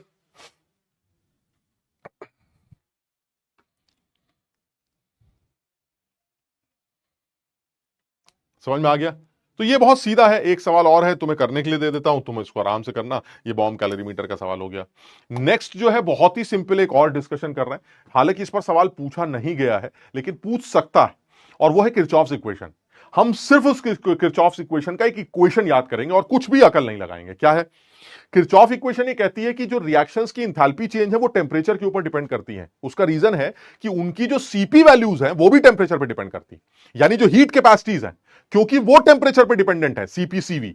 इसलिए, और अगर है तो, अगर उनकी हीट कैपेसिटीज टेम्परेचर पर डिपेंड कर रही हैं, तो ऐसे में आपका जो डेल्टा एच है वो भी टेम्परेचर डिपेंडेंट होता है। तो हमने कहा कि ठीक है, होता होगा, निकालना कैसे? तो उसने कहा सिर्फ बड़ा सीधा सा है, आप इस इक्वेशन का इस्तेमाल करिएगा, delta CP is equal to delta H T two minus delta H T one upon T two minus T one. ये T two minus T one next page पे दिखा देंगे। तो this T two minus T one, यानी कहने का मतलब ये हुआ कि enthalpy of reaction also depends on the temperature at which the reaction is carried out. This is due to variation in the heat capacities of the system और with temperature. Logical है ना यार, जिस आदमी का टेम्परेचर ऑलरेडी बहुत ज्यादा है, आप उसके टेम्परेचर को कितनी आप उसको कितनी हीट दें ताकि उसका टेम्परेचर 1 डिग्री और बढ़ जाए, तो सर वो हीट काफी ज्यादा होगी। मतलब जब आदमी ऑलरेडी गर्म है, आपने उसको थोड़ी सी हीट दी तो उसका टेम्परेचर में ज्यादा चेंज आएगा ही नहीं, लेकिन ठंडी चीज को अगर आपने थोड़ी सी हीट दी तो उसके टेम्परेचर में ज्यादा चेंज आएगा। यानी कहने का मतलब क्या हुआ सर, हीट कैपेसिटीज भी टेम्परेचर पे डिपेंड करती है। What is heat capacity? 1 degree का चेंज लाने के लिए कितनी हीट तुम्हें मैंने दी, दैट इज हीट कैपेसिटी। याद है ये वाली बात? तो ऐसे में सर, अगर आप ऑलरेडी ज्यादा टेम्परेचर पर हैं तो आपको ज्यादा हीट देकर आपका टेम्परेचर 1 डिग्री बढ़ाना पड़ेगा। अगर आप ठंडे हैं तो आपको कम टेम्परेचर देकर आपका टेम्परेचर 1 डिग्री बढ़ेगा। यानी हीट कैपेसिटीज आपके खुद के टेम्परेचर पर डिपेंड करती है सर। तो अगर हीट कैपेसिटीज टेम्परेचर पर डिपेंडेंट है तो फिर डेल्टा यू या डेल्टा एच भी टेम्परेचर डिपेंडेंट है, क्योंकि delta U delta H NCV delta T या एनसीपी डेल्टा टी से निकाला जाता है। क्योंकि सीपीसीवी टेम्परेचर डिपेंडेंट है, इसलिए डेल्टा यू डेल्टा एच भी अब टेम्परेचर डिपेंडेंट है। और अगर वो टेम्परेचर डिपेंडेंट है तो वो अलग अलग टेम्परेचर्स पर किस तरह से लिंक है वो आपकी ये इक्वेशन बताती है। अलग अलग टेम्परेचर पर वो किस तरह से लिंक है वो आपकी ये इक्वेशन सॉल्व करके बताती है। तो यानी यहां पर जो इक्वेशन आपने लिखी, उसी इक्वेशन की बात करें तो ये जो इक्वेशन आपने लिखी है वो यही है कि अगर आपको डेल्टा सीपी की अगर आप बात करें तो delta CP is equal to T2 temperature पर delta H minus T1 temperature पर delta H divided by T2 minus T1, T2 minus T1। या फिर अगर मैं डेल्टा सीवी की बात करूं तो delta CV is equal to delta U T2 minus delta U T1 divided by T2 minus T1। Sir ये सिंपल सी इक्वेशन है, आपको ज्यादा सोचना ही नहीं है। इन सिंपल सी इक्वेशंस को ही यूज करके आप T2 टेम्परेचर पर डेल्टा एच का इस्तेमाल कर सकते हैं। यानी डेल्टा एच T2 पर कितना होगा वो किसकी मदद से निकाला जाता है? वो delta H T1 and delta CP की मदद से कैलकुलेट कर लिया जाता है। यानी अगर मुझे सवाल में डेल्टा सीपी की वैल्यू दे रखी हो, यानी प्रोडक्ट्स की हीट कैपेसिटीज माइनस रिएक्टेंट्स की हीट कैपेसिटीज अगर मुझे प्रोवाइड की गई हो, तो मैं उस डेल्टा सीपी को यूज करके उस नए टेम्परेचर पर डेल्टा एच कैलकुलेट कर सकता हूं। यह पूरी कहानी। मेरी बात सब लोग समझ रहे हैं? तो यानी मैं ये बताना चाह रहा हूं, ये केस बहुत सीधा है। अननेसरी इसको अननेसरी कॉम्प्लिकेट करने की हमें जरूरत नहीं है। हम इस इक्वेशन से, दिस इज किरचॉफ्स इक्वेशन, इस किरचॉफ्स इक्वेशन को यूज करके मैं डेल्टा एच T2 कैलकुलेट कर सकता हूं। यानी we can easily calculate delta H T2 with the delta H T two and delta U T two with the help of, किसकी मदद से निकाल सकते हैं? With the help of delta H T one और delta U T one and delta CP और delta CV. ये हमारी किरचॉफ इक्वेशन, बिल्कुल सीधा एकदम, कहीं को झंझट नहीं। यानी आप सिर्फ इस क्वेश्चन को याद करिए, आपको अलग अलग टेंपरेचर पर दो डेल्टा एच की वैल्यूज पूछी जाएंगी, एक टेंपरेचर के डेल्टा एच दे रखा होगा और दूसरे टेंपरेचर पर डेल्टा एच पूछा जाएगा। आप इस इक्वेशन को यूज करके अपना काम चला सकते हैं। समझ रहे बात को? आप इस इक्वेशन को यूज करके अपना काम आसानी से सॉल्व कर सकते हैं। ठीक है, तो जैसे कुछ सवाल करने के लिए दूंगा तुम्हें, जैसे ये मान लीजिए दे रखा है, ये जेई ने पूछा है, इस तरह का सवाल जेई ने एक बार पूछा है। अब हमें ये रिएक्शन दे रखी है और इस रिएक्शन का डेल्टा एस दे रखा है 291 पर, 291.15 पर डेल्टा एच दे रखा है और हमसे जानना क्या चाहता है कि डेल्टा एच की वैल्यू 298.15 पे क्या होगी। तो अब एक टेंपरेचर का डेल्टा एच दे रखा है, दूसरे टेंपरेचर का निकालना है और साथ ही साथ इस टेंपरेचर पर हमें उसने हीट कैपेसिटी की वैल्यू दे रखी। तो हमने सबसे पहले डेल्टा सीपी निकाला। डेल्टा सीपी कैसे आएगा? इसका सीपी प्लस इसका सीपी माइनस इसका सीपी, इससे डेल्टा सीपी आ जाएगा। यानी सबसे पहले मैंने डेल्टा सीपी कैलकुलेट कर लिया, ये हटाया, सबसे पहले आपने डेल्टा सीपी कैलकुलेट कर लिया। चलिए सर डेल्टा सीपी निकाल लेते हैं। Delta CP is equal to क्या आ जाएगा? O2 की हीट कैपेसिटी का आधा, हाफ है ना, तो यह आ जाएगा 29.12 डिवाइडेड बाय 2 प्लस H2 की हीट कैपेसिटी पूरी की पूरी 28.83, प्रोडक्ट माइनस रिएक्टेंट, H2O की हीट कैपेसिटी 33.56। सर इससे डेल्टा सीपी आ जाए और ये डेल्टा सीपी आते ही आपको अगर डेल्टा एच चाहिए तो आप क्या लिखेंगे, क्या इक्वेशन लिखेंगे? डेल्टा एच अगर आपको 298.15 पे चाहिए और आपको डेल्टा एच 291.15 पर दिया हो, divided by 298.15 minus 291.15 is equal to ये डेल्टा सीपी जो अभी आपने निकाला है। सीधे यहां पुट कर दीजिए। सवाल में क्या क्या दे रखा है जरा ध्यान से बताइए। सर सवाल में आपको ये दे रखा है, ये टेंपरेचर आपको पता ही है, डेल्टा सीपी आपने निकाल लिया, अननोन क्या है सर? 298.15 टेंपरेचर पर 2 डेल्टा एच की वैल्यू क्या होगी ये कैलकुलेट कर लिया। समझ रहे हैं? ये किरचॉफ्स इक्वेशन है। बच्चों को सबसे पहले तो ये पता होना चाहिए कि ऐसा ऐसा है कि टेंपरेचर को चेंज करने से डेल्टा एच पर असर पड़ता है ना। और वो इसलिए भी पड़ता है क्योंकि हर सिस्टम की जो हीट कैपेसिटी है वो टेंपरेचर डिपेंडेंट हो सकती है। तो अगर वो हीट कैपेसिटी टेंपरेचर डिपेंडेंट है तो ऐसे में डेल्टा एच की जो वैल्यू या डेल्टा यू की वैल्यू है वो टेंपरेचर पर डिपेंड करेगी, जो इस इक्वेशन से कैलकुलेट की जाएगी। क्लियर हो गया? सबको समझ में आ गया? बताओ भाई जल्दी से, यहां तक क्लियर है?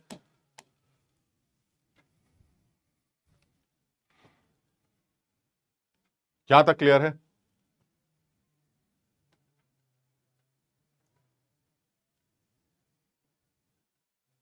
जल्दी से बताओ भाई, क्या ये क्लियर है?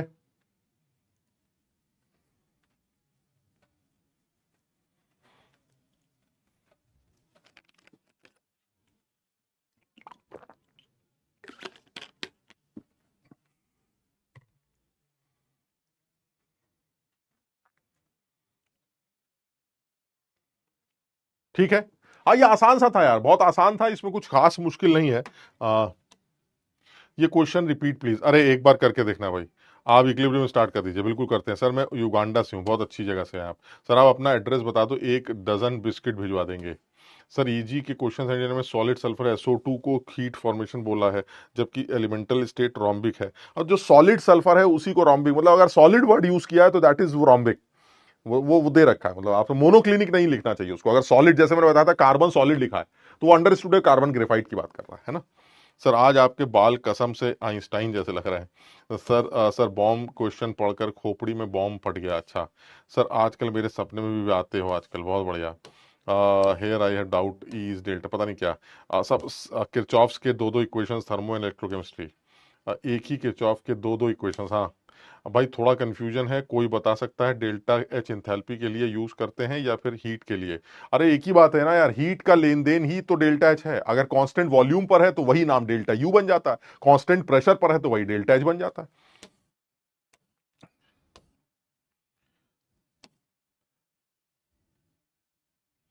भाई लोग इजी में सब कुछ सेम टू सेम मिल रहा है। हाँ सही है, क्योंकि यही नोट्स हैं। आज केमिकल इक्विलिब्रियम स्टार्ट होगा, मतलब ये देखिए स्टार्ट क्या होता है भाई, स्टार्ट हो गया, स्टार्ट हो गया भैया। हम्म,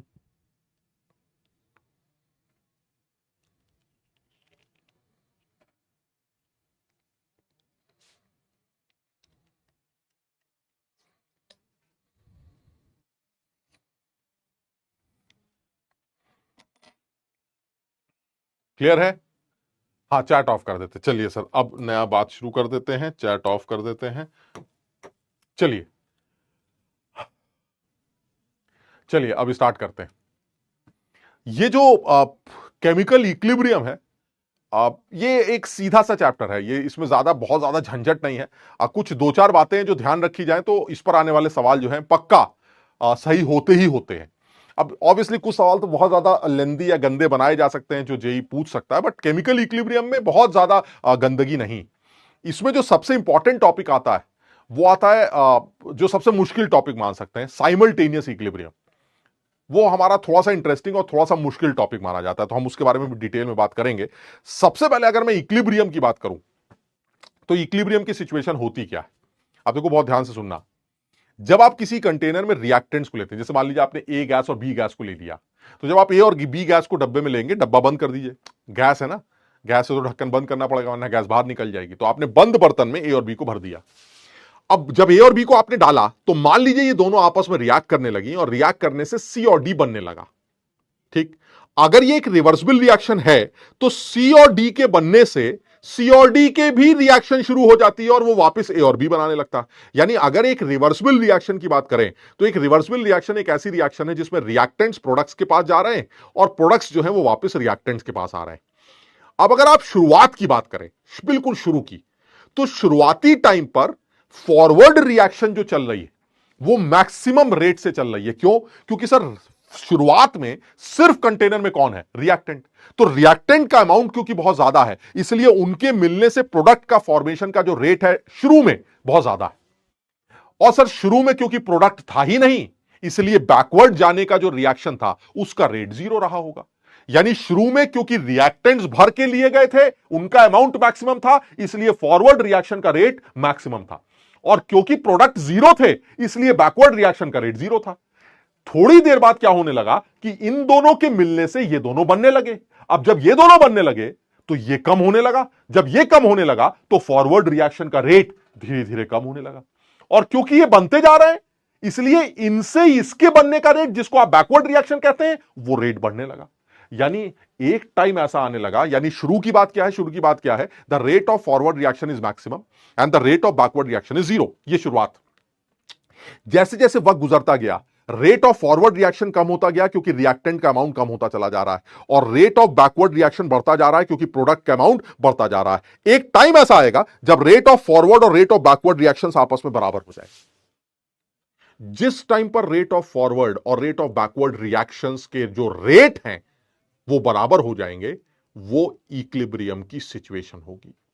सब लोग पहले इस बात को समझे, क्योंकि फिर हम एक सवाल पूछेंगे तो उसका जवाब देना पड़ेगा। यानी सब लोग इक्विलिब्रियम की सिचुएशन को सबसे पहले एनालाइज कर लेते हैं, फटाक से 2 मिनट का काम है। इक्विलिब्रियम की सिचुएशन एक ऐसी सिचुएशन है जिसमें फॉरवर्ड रिएक्शन का रेट और बैकवर्ड रिएक्शन का रेट वो बराबर होता है। तो अगर फॉरवर्ड और बैकवर्ड रिएक्शन का रेट आपस में बराबर हो गया तो आप समझ लीजिएगा इक्विलिब्रियम की सिचुएशन अटेन हो चुकी है। क्लियर है? ये शुरू में फॉरवर्ड रिएक्शन का रेट मैक्सिमम था, बैकवर्ड रिएक्शन का रेट जीरो था। जैसे जैसे वक्त गुजरता गया, रिएक्टेंट का अमाउंट कम होता गया, इसलिए रेट भी गिरता गया, प्रोडक्ट का अमाउंट बढ़ता गया, इसलिए रेट बढ़ता गया। एक टाइम ऐसा आया जब दोनों रेट्स आपस में बराबर हो गए। जिस टाइम पर ये दोनों रेट्स आपस में बराबर होंगे, अब वही हमारा इक्विलिब्रियम का पॉइंट होगा। सर इस पॉइंट पर जिस रेट से रिएक्शन फॉरवर्ड चल रही है उसी रेट से रिएक्शन बैकवर्ड चल रही है। क्या मतलब हुआ? सर जिस रेट से आप आगे जाएंगे, इसका यह मतलब हुआ क्या ए और बी रिएक्ट कर रहे हैं? हां कर रहे हैं। तो इसका मतलब ए और बी घटेंगे? हां घटेंगे। लेकिन सर जैसे ही ये बनेगा, ये दोनों वापस उसी रेट से इसको दोबारा बना देंगे। यानी जिस रेट से ये घट रहा है उसी रेट से ये बन भी रहा है। सर इसका मतलब आपको ए बी सी डी की कंसंट्रेशंस या मोल्स में कोई चेंज नजर नहीं आएगा। आप समझिए मेरी बात को। हम ये नहीं कहते कि रिएक्शन रुक गई है। बच्चों को ऐसा लगता है सर ए और बी और सी और डी अब तो रुक गई सर रिएक्शन, अब तो ना आगे जा रही है ना पीछे जा रही है। रिएक्शन आगे भी जा रही है पीछे भी जा रही है, जिस रेट से आगे जा रही है उसी रेट से पीछे आ रही है। वो ये कहना चाह रहा है कि भाई the rate of forward and the rate of backward reaction is same. अगर फॉरवर्ड बैकवर्ड रिएक्शन के रेट सेम है तो ए बी से सी डी बनने का रेट और सी डी से वापस ए बी बनने का रेट बराबर है। आपको ऐसा लगेगा जैसे रिएक्शन रुक गई, क्योंकि जितना ए और बी मिलकर सी और डी बना रहा है, सी और डी वापस ए और बी के पास आ जा रहा है। यानी ए घटा खट से वापस आ गया, फिर घटा फिर वापस आ गया, सी बना खट से वापस चला गया, सी बना फिर से वापस चला गया। यानी आपको ऐसा लगेगा जैसे आपकी रिएक्शन रुक गई है। आपको ऐसा लगेगा ए बी सी डी के अमाउंट में कोई चेंज ही नहीं हो रहा है। चेंज इसलिए नहीं हो रहा है क्योंकि आपको चेंज दिखाई नहीं दे रहा है, क्योंकि जितना वो बनता है उतना ही वो दोबारा घट जाता है। इसलिए इक्विलिब्रियम की सिचुएशन एक ऐसी सिचुएशन होगी जिसमें रेट ऑफ फॉरवर्ड रिएक्शन और रेट ऑफ बैकवर्ड रिएक्शन आपस में बराबर होंगे और ए बी सी डी की मोल्स या कंसंट्रेशन में आपको कोई भी चेंज ऑब्जर्व नहीं होगा। आप समझिएगा बात को। यानी एबीसीडी की कंसंट्रेशंस आपको जैसी पहले थी उतनी ही आपको हमेशा नजर आएंगी। इस सिचुएशन को डायनेमिक इक्विलिब्रियम की सिचुएशन कही जाती है। डायनेमिक इक्विलिब्रियम मतलब इक्विलिब्रियम चल रहा है लेकिन आपको दिख नहीं रहा, क्योंकि जिस रेट से आगे जा रहे हैं उसी रेट से पीछे आ रहे हैं। एबीसीडी मिलाकर सीडी बना रहे हैं, एबी मिलकर सीडी बना रहे हैं और सीडी उतना ही दोबारा ए और बी बना दे रहा है। तो ना ए बदल रहा है, ना बी बदल रहा है, ना सी बदल रहा है, ना डी बदल रहा है। The concentrations of ABCD remains constant. So the equilibrium situation is the rate of forward reaction and the rate of backward reaction are same and the concentrations of all the reactants and products remains constant. ABCD की concentration constant हो जाएंगी और rates हमारे same हो जाएंगे। ये situation हमारी equilibrium की सिचुएशन होगी। क्लियर है? सबको समझ में आ गया इक्विलिब्रियम सिचुएशन क्या है? ठीक। अब अगर समझ में आ गया है तो मेरे इस सवाल का जवाब दो। ये 6 ग्राफ्स आपके सामने मैंने कर्व्स बनाए, आपको बताना है इनमें से वो कौन सा कर्व है या कौन सा कर्व है या कौन से कर्व्स हैं जो इक्विलिब्रियम की सिचुएशन को डिफाइन करते हैं, जो इक्विलिब्रियम की सिचुएशंस को डिफाइन करते हैं। ये कर्व ऊपर के 3 रेट को टाइम के साथ रिलेट करते हैं और नीचे के जो 3 कर्व्स हैं वो कंसंट्रेशन को टाइम के साथ रिलेट करते हैं। आपको बताना है ये रेट टाइम कर्व है, ये जो ऊपर वाला हमने बनाया this is a rate time curve, this is a rate time curve and this is concentration time curve.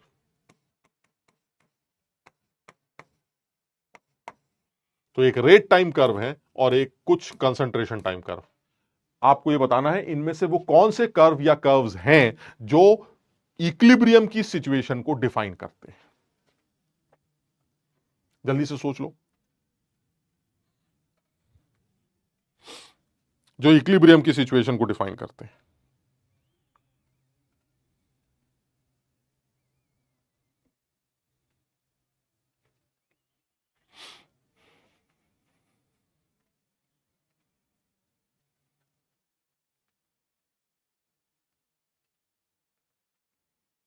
करके देखते हैं भाई। सर इक्विलिब्रियम की सिचुएशन को डिफाइन करने वाले एक बार अपना आंसर मैच करना भाई। इक्विलिब्रियम की सिचुएशन है क्या सर? इक्विलिब्रियम की सिचुएशन है कांस्टेंट होने चाहिए कंसंट्रेशंस और बराबर होना चाहिए रेट। कुछ समझे बात को? यानी रेट ऑफ फॉरवर्ड और रेट ऑफ बैकवर्ड बराबर होना चाहिए सर। कांस्टेंट वांस्टेंट की बात नहीं कर रहा मैं, बराबर होने चाहिए सर। इसका मतलब ये हुआ सर ये तो गड़बड़ है सर। सर यहां पर फॉरवर्ड बैकवर्ड रिएक्शन का रेट बराबर नहीं। चलिए सर इधर आते हैं। क्या यहां पर फॉरवर्ड बैकवर्ड रिएक्शन का रेट बराबर है? बिल्कुल नहीं सर। फॉरवर्ड रिएक्शन का रेट कुछ और है, बैकवर्ड रिएक्शन का कुछ और है सर। ये भी आपस में बराबर नहीं। सर ये बराबर है क्योंकि एक पर्टिकुलर टाइम के बाद सर, इस पर्टिकुलर टाइम के बाद फॉरवर्ड रिएक्शन का जो रेट है वो बैकवर्ड रिएक्शन के रेट के बराबर है सर। ये देखिए कांस्टेंट सर, बराबर चल रहा है sir. Rate of forward is equal to rate of backward. Sir ये हमारी इक्विलिब्रियम की सिचुएशन है सर। बिल्कुल सही है। यानी जो हमारा सेकंड ग्राफ है वो इक्विलिब्रियम की सिचुएशन को डिफाइन कर रहा है। बिल्कुल सही। अच्छा अब आते हैं कंसंट्रेशंस पर। कंसंट्रेशंस के ऊपर क्या कंडीशन लगाई गई है सर? कंसंट्रेशन के ऊपर कंडीशन लगाई गई है कि इक्विलिब्रियम आने के बाद रिएक्टेंट्स और प्रोडक्ट्स की जो कॉन्सेंट्रेशंस हैं वो कांस्टेंट हो जाती, आपस में बराबर होती है नहीं होती मुझे इससे मतलब नहीं है, लेकिन कांस्टेंट हो जाती हैं। सर ये ग्राफ बिल्कुल सही है सर। क्यों? क्योंकि एक पर्टिकुलर टाइम के बाद रिएक्टेंट्स और प्रोडक्ट्स की कॉन्सेंट्रेशन सर कांस्टेंट हो गई। सर ये ग्राफ भी सही है सर, क्यों? क्योंकि एक पर्टिकुलर टाइम के बाद रिएक्टेंट की कॉन्सेंट्रेशन कांस्टेंट हो गई सर, और प्रोडक्ट की कॉन्सेंट्रेशन भी कांस्टेंट हो गई सर। अब ये चेंज नहीं हो रही sir, this is also equilibrium situation. Sir ये भी इक्विलिब्रियम की सिचुएशन है, क्योंकि एक पर्टिकुलर टाइम के बाद रिएक्टेंट्स की कॉन्सेंट्रेशन और प्रोडक्ट की कॉन्सेंट्रेशन कांस्टेंट हो गई। बच्चों को ये बात समझ में नहीं आती सर, हमें कंडीशंस किसके ऊपर लगानी है? कंडीशंस मैंने फिर बोली थी, रेट के ऊपर कंडीशन लगाओगे तो रेट कांस्टेंट होने चाहिए, बराबर है या नहीं, सॉरी कांस्टेंट मतलब रेट्स आपस में एक दूसरे के बराबर होने चाहिए। आप कंसंट्रेशन के ऊपर कंडीशन लगाते हैं तो कंडीशन क्या है? एक पर्टिकुलर टाइम के बाद रिएक्टेंट्स और प्रोडक्ट्स की कॉन्सेंट्रेशन कांस्टेंट चलनी चाहिए। अब वो आपस में बराबर भी हो सकती है, अब कम भी हो सकती है, ज्यादा भी हो सकती है, लेकिन कांस्टेंट होनी चाहिए। समय के साथ रिएक्टेंट्स और प्रोडक्ट्स की कॉन्सेंट्रेशन चेंज नहीं होना चाहिए। सर नीचे के तीनों ग्राफ सही है कंसंट्रेशन को लेकर, और ऊपर का सिर्फ सेकंड ग्राफ सही है, इसलिए सही आंसर 2 4 5 6 होना चाहिए। ये करेक्ट है। क्लियर है? तो तुम में से कुछ बच्चों ने इसका आंसर सही दिया होगा, कई बच्चों ने गलत भी दिया होगा। तो जिन लोगों ने गलत दिया है वो इस बात को समझ लें, याद रखें कि गड़बड़ क्या हुई थी। और गड़बड़ आज सच कुछ बहुत बड़ी बात नहीं है, बहुत सीधी सी बात है, जिसमें ये बोला जा रहा है कि रिएक्टेंट्स और प्रोडक्ट्स की concentration constant and the rate of forward and rate of backward reaction same. This is the condition of equilibrium. Clear? इस चीज पर जेई ने सवाल बनाया, ये मैंने कंडीशन लिख रखी है, आप इसको नोट कर सकते हैं। कंडीशंस इक्विलिब्रियम की क्या है सर? इक्विलिब्रियम कंडीशंस में जो कांस्टेंट वाली बात बोली गई है वो कंसंट्रेशंस को लेके बोली गई है, और जो बराबर वाली बात बोली गई है वो रेट को लेके बोली गई है। दिस इज खूबसूरत बात, conditions for equilibrium. Clear? JEE ने हमसे कुछ साल पहले ये सवाल पूछा है, तो जो हम डिस्कस कर रहे थे वो जेई पूछ चुका है। मतलब ये हम लोग क्लास में करते हैं, तो जब ये ग्राफ देखा होगा बच्चों ने तो उनको याद आ गया होगा, अरे सर ने तो काफी कुछ बता रखा था, तो ये सवाल हम आसानी से कर सकते हैं। सर ये रेट और टाइम का कर्व है सर, रेट और टाइम में तो सर दोनों को बराबर होना जरूरी है सर, सवाल ही नहीं उठता सर। ये भी रेट और टाइम का सर, ये भी बिल्कुल बेकार हो गया सर। ये भी रेट और टाइम का सर, ये बिल्कुल बेकार हो गया सर। ये रेट और टाइम का कर्व है, और ये सर एक पर्टिकुलर टाइम के बाद कांस्टेंट चल रहा है सर। सर यहां पर रेट फॉरवर्ड और रेट ऑफ बैकवर्ड बराबर चल रहा है एक पर्टिकुलर टाइम के बाद, तो इसका मतलब ये हुआ सर यही कर्व हमारा सही कर्व। हो सकता है 2020 में रेट और टाइम का कर्व बनाया गया है, हो सकता है तुम्हारे पेपर में कंसंट्रेशन और टाइम का कर्व बना दे। तो अगर तुम्हारे पेपर में कंसंट्रेशन टाइम का कर्व बनाएगा तो आप उसके अकॉर्डिंगली बात कर लीजिएगा। क्लियर? समझ में आया? चलिए सर अब और आते हैं, बात करते हैं, एक छोटा सा सवाल करने की कोशिश करते हैं, और ऐसी एक सिर्फ सोच डेवलप कर रहे हैं कि भाई इक्विलिब्रियम की सिचुएशन को हमने अभी जो थ्योरेटिकली समझा है उसको जरा सा गणित के साथ जोड़ने की कोशिश करते हैं। इन a reaction N2 + 3H2 gives 2NH3, ये एक रिएक्शन, 4 मोल नाइट्रोजन के 8 मोल हाइड्रोजन के ये डब्बे में लिए गए। तो चलिए सर ऐसा करते हैं, हम भी डब्बे में दोनों लोगों को ले ही लेते हैं। तो N2 जो है ये बैलेंस इक्वेशन हो गई, N2H2 के मिलने से सर ये अमोनिया बन रहा है सर। बिल्कुल सही है सर, ये हमारी रिएक्शन। ठीक है, किसके कितने मोल लिए गए हैं सर? ये आपने बता रखा है, एक साहब के जो मोल हैं वो नाइट्रोजन के 4 मोल लिए गए हैं, T = 0 पर नाइट्रोजन के 4 मोल हैं और हाइड्रोजन के 8 मोल लिए गए हैं, और साहब के इनिशियली 0 है। जब इक्विलिब्रियम आएगा, यानी जब इक्विलिब्रियम पहुंचेंगे आप, तो इसके 4 में से कुछ घट जाएंगे। बात समझ रहे हैं? वो हमसे कह भी रहा है कि 1 लीटर कंटेनर में लिएगा, इक्विलिब्रियम अमोनिया के 2 मोल है, अमोनिया के 2 मोल, तो ये 4 में से कुछ घट जाएंगे, हाइड्रोजन के भी 8 में से कुछ घट जाएंगे। तो अगर इसका 1 मोल घटता है तो इसके 3 मोल घटते हैं। ये ध्यान रखना भाई, ये बहुत सारे बच्चों को ये लिखना नहीं आता, आज मैं फिर से बता रहा हूं, और एक आध बार और बताऊंगा, लेकिन बार बार नहीं बताऊंगा कि ये लिखा कैसे जाता है। ये 4 है, ये 8 है, ये 0, ये इनिशियल हो गया। अब क्या होगा सर? अब सर ये घटता जाएगा, ये भी घटता जाएगा, ये बनता जाएगा। अब अगर ये 1 घटता है स्टोशियोमेट्री के अकॉर्डिंगली तो इसके 3 घटते। तो अगर तुमने इसका x घटाया तो इसका 3x घटेगा। बिल्कुल सही है सर। अगर इसका 1 घटेगा तो उसके 2 बनेंगे, अगर x घटाओगे तो इसके 2x बनेंगे। सर ये आपका इक्विलिब्रियम की सिचुएशन है sir, this is equilibrium situation. और उसके हिसाब से 2x की वैल्यू 2 के बराबर है। कैसे सर? देखिए ना, दे रखा है 2 मोल अमोनिया के बने, उसने सवाल में बता दिया कि इक्विलिब्रियम पर अमोनिया के 2 मोल है। तो अगर इक्विलिब्रियम पर अमोनिया के 2 मोल हैं, इसका मतलब 2x की वैल्यू 2 दे रखी। अगर 2x की वैल्यू 2 है तो इससे x की वैल्यू 1 आ जाएगी। x की वैल्यू 1 आ गई तो यहां पुट करने से ये कितना आ जाएगा सर? ये आ जाएगा 3 मोल, और यहां x की वैल्यू 1 पुट करने से यहां आ जाएगा 5 मोल, और ये तो आपने बता ही दिया था सर, ये 2 मोल। यानी ये आपके इक्विलिब्रियम के मोल्स हैं। सब लोग पहले बताओ ये समझे कि नहीं? सब लोग पहले इसको समझ लें, क्या ये बात समझ में आई? These are equilibrium moles. Sir ये मेरे इक्विलिब्रियम के मोल्स हैं। आपके नाइट्रोजन के इक्विलिब्रियम पर 4 मोल थे, इनिशियली इक्विलिब्रियम पर 3 हो गए, हाइड्रोजन के 8 थे, इक्विलिब्रियम पर 5 हो गए, अमोनिया के शुरू में 0 थे और इक्विलिब्रियम तक पहुंचते पहुंचते 2 हो गए। क्या ये लिखना आ गया सबको? सर आपको कैसे पता चला कि x की वैल्यू 1 है? क्योंकि उसने हमें बताया है कि इक्विलिब्रियम पर अमोनिया 2 है। अगर इक्विलिब्रियम पर अमोनिया 2 है और तुम्हारे हिसाब से इक्विलिब्रियम पर अमोनिया कितनी है? 2x, तो इसका मतलब 2x और 2 बराबर है। सर उससे x की वैल्यू आ गई 1, और जैसे ही x की वैल्यू 1 आई, मैंने उस x की वैल्यू को यहां पुट करा 1, तो ये 3 आ गया, यहां पुट करा 1 तो ये 5 आ गया, यहां पुट करा, ये तो सवाल में पहले से दे रखा है 2 मोल है, तो ये 2 आ गया। यानी 3 5 2 हमारे इक्विलिब्रियम के मोल्स। क्लियर है? ठीक है। अब हमको पूछा क्या गया है, वो हमसे कह रहा है कि क्या आप एक कर्व बना सकते हैं कंसंट्रेशन और टाइम का। मैंने सवाल सिंपल लिया है, कंसंट्रेशन और टाइम के कर्व्स को अगर मैं एक ही स्पीशीज के एक ही कर्व के अंदर मेंशन करना चाहूं तो मैंने सवाल एक सिंपल सवाल लिया है। मैं इसमें थोड़ा बहुत अपना समझ लो फ्लेवर डाल सकता हूं, वो तुम्हें समझाता हूं मैं। ये मान लीजिए कर्व में बनाने की कोशिश कर रहा हूं, कंसंट्रेशन और किसका निकालना है हमें, कंसंट्रेशन और टाइम का, और एक ही कर्व के अंदर, आप समझ ना, मैं एक ही कर्व में कंसंट्रेशन और टाइम को यूज कर रहा हूं। तो ये हमारा कंसंट्रेशन और टाइम को मैं यूज करता हूं। अब जरा ध्यान से देखिएगा। सर ये बताइए नाइट्रोजन कहां है सर? तो हमने कहा नाइट्रोजन 8 नहीं 4 पर है सर, 4 पर। और हाइड्रोजन कहां पर है सर? हाइड्रोजन 8 पर। तो इसका मतलब मान लेते हैं जैसे सर ये हाइड्रोजन के 8 मोल है, ये हाइड्रोजन के 8 मोल है, और ये हमारे नाइट्रोजन के 4 मोल, ये 4 मोल, ये नाइट्रोजन का कर्व बनेगा। ठीक। अब आता है अमोनिया। सर अमोनिया ये हो गया मान लीजिए 2। तो जरा ऐसे ही हम कर रहे हैं, ये कुछ लाइनें खींच लेते हैं थोड़ा सा समझने के लिए।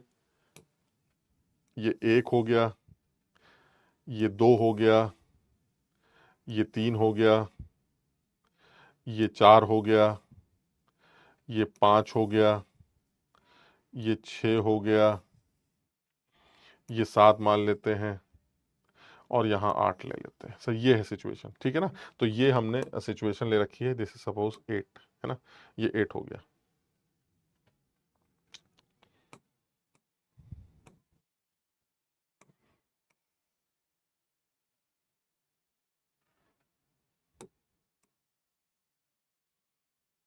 अब इनके नंबर डाल देते हैं, ये 0 1 2 3 4 5 6, और ये वाला हमारा 7 है। सपोज ये वाला हमारा 7 हो गया, दिस इज 7,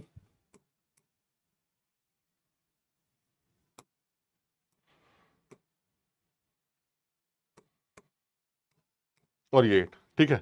अब ये हमारा टाइम हो गया, दिस इज कंसंट्रेशन और ये टाइम है ना। तो अब आप ये बताइए कि आप नाइट्रोजन के बारे में आपका क्या विचार है। तो हमने कहा देखिए ऐसा, नाइट्रोजन जो है वो 4 पर थी और वो 3 पर आ गई। तो नाइट्रोजन आपकी ये 4 पर थी और वो 3 पर आ गई। सर ये नाइट्रोजन का कर्व है सर, ये नाइट्रोजन का कर्व।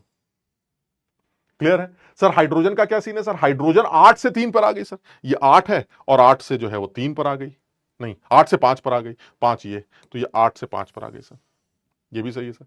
और अमोनिया का क्या सीन है? सर अमोनिया को अगर आप ध्यान से देखें तो अमोनिया 0 से 2 पे आ गई, तो ये 0 था 2 पे आ गई। सर ये अमोनिया 0 से 2 पे आ गई। ये जो कर्व है sir, this is for hydrogen, this is for nitrogen, and this is for ammonia. Sir ये आपने कंसंट्रेशन टाइम कर्व खींच लिए, बड़ा आसान है सर। और एक पर्टिकुलर टाइम के बाद आप अगर ध्यान से देखें तो एक पर्टिकुलर टाइम के बाद जो है सर आपको साफ दिखाई देगा, एक पर्टिकुलर टाइम के बाद आपको सारे लोगों की कॉन्सेंट्रेशन कांस्टेंट मिल जाएंगी सर, इनके मोल्स कांस्टेंट हो जाएंगे, इनकी कंसंट्रेशन कांस्टेंट हो जाएगी। सर दिस इज इक्विलिब्रियम की सिचुएशन। क्लियर? अब मैं इसके अंदर एक सवाल और अच्छा बना सकता हूं। क्या? वो ये है कि थोड़ा सा ऐसे सोचो जरा तुम।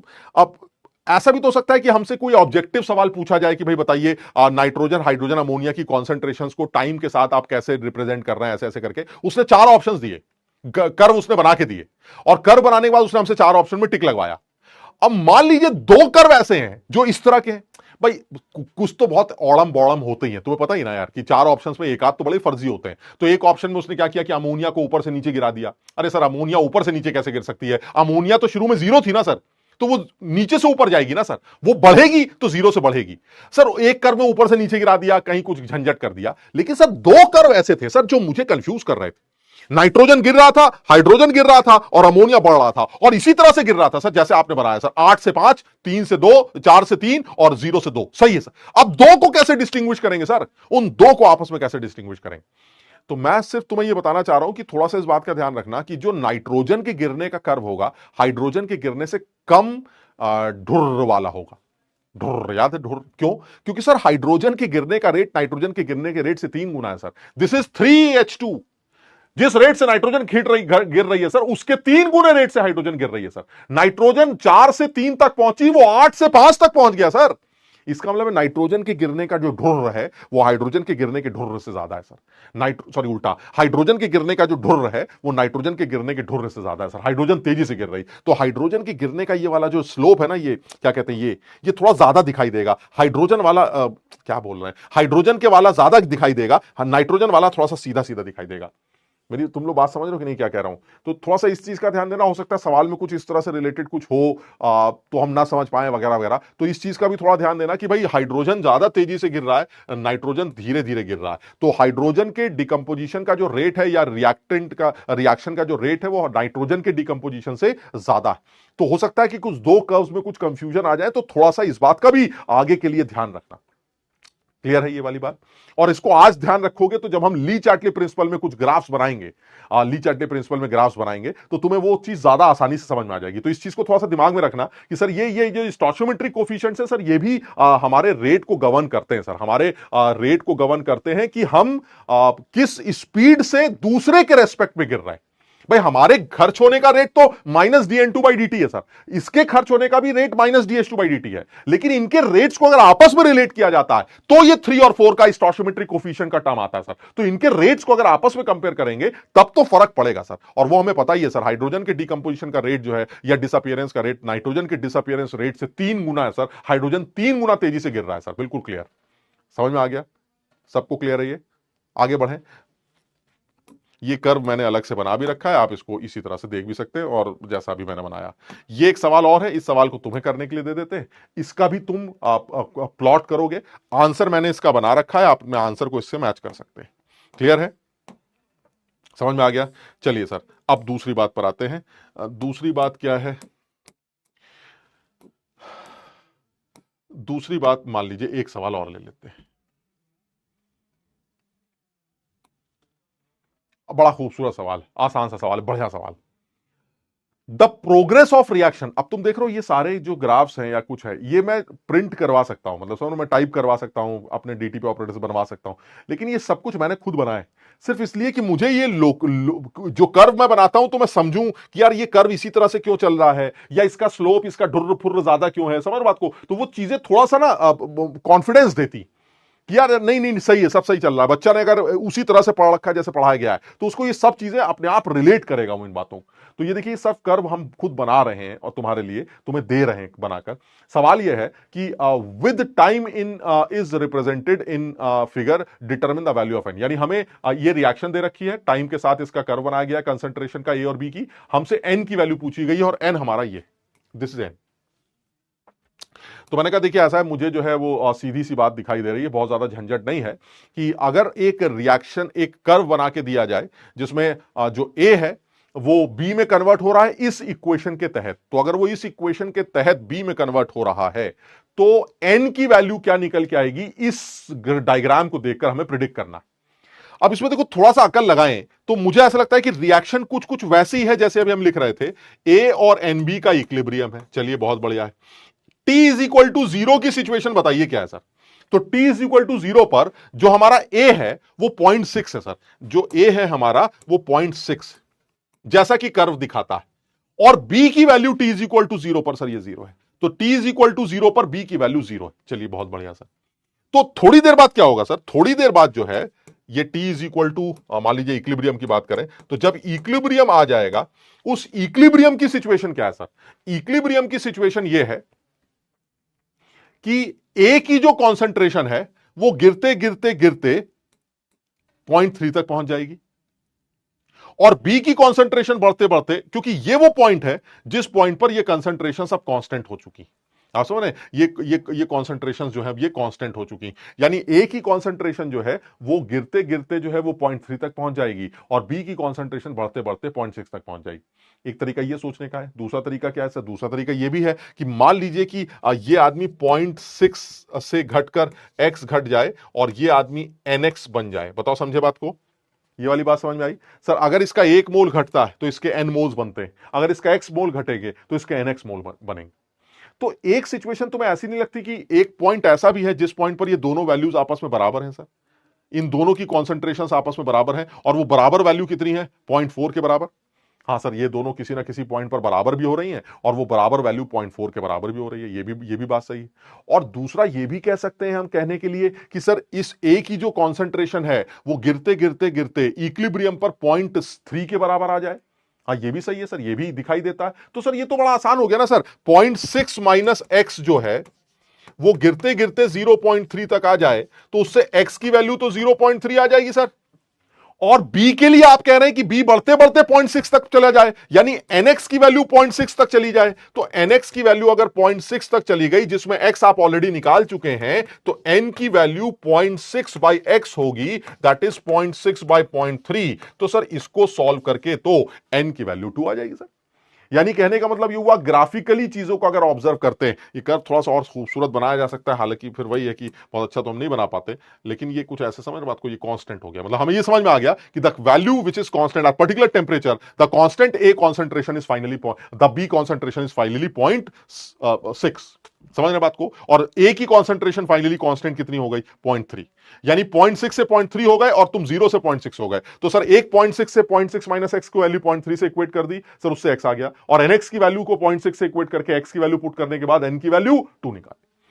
तो ये एक अच्छा सवाल होगा जो बिल्कुल मेंस लेवल पर आपसे पूछा जा सकता है किसी भी एग्जाम में हमसे अगले साल, अगले जेई के पेपर में हमसे ये पूछा जा सकता है। तो इसलिए इस तरह के कर्व्स वाले सवालों का भी थोड़ा सा इत्मीनान से ध्यान रख के करना है।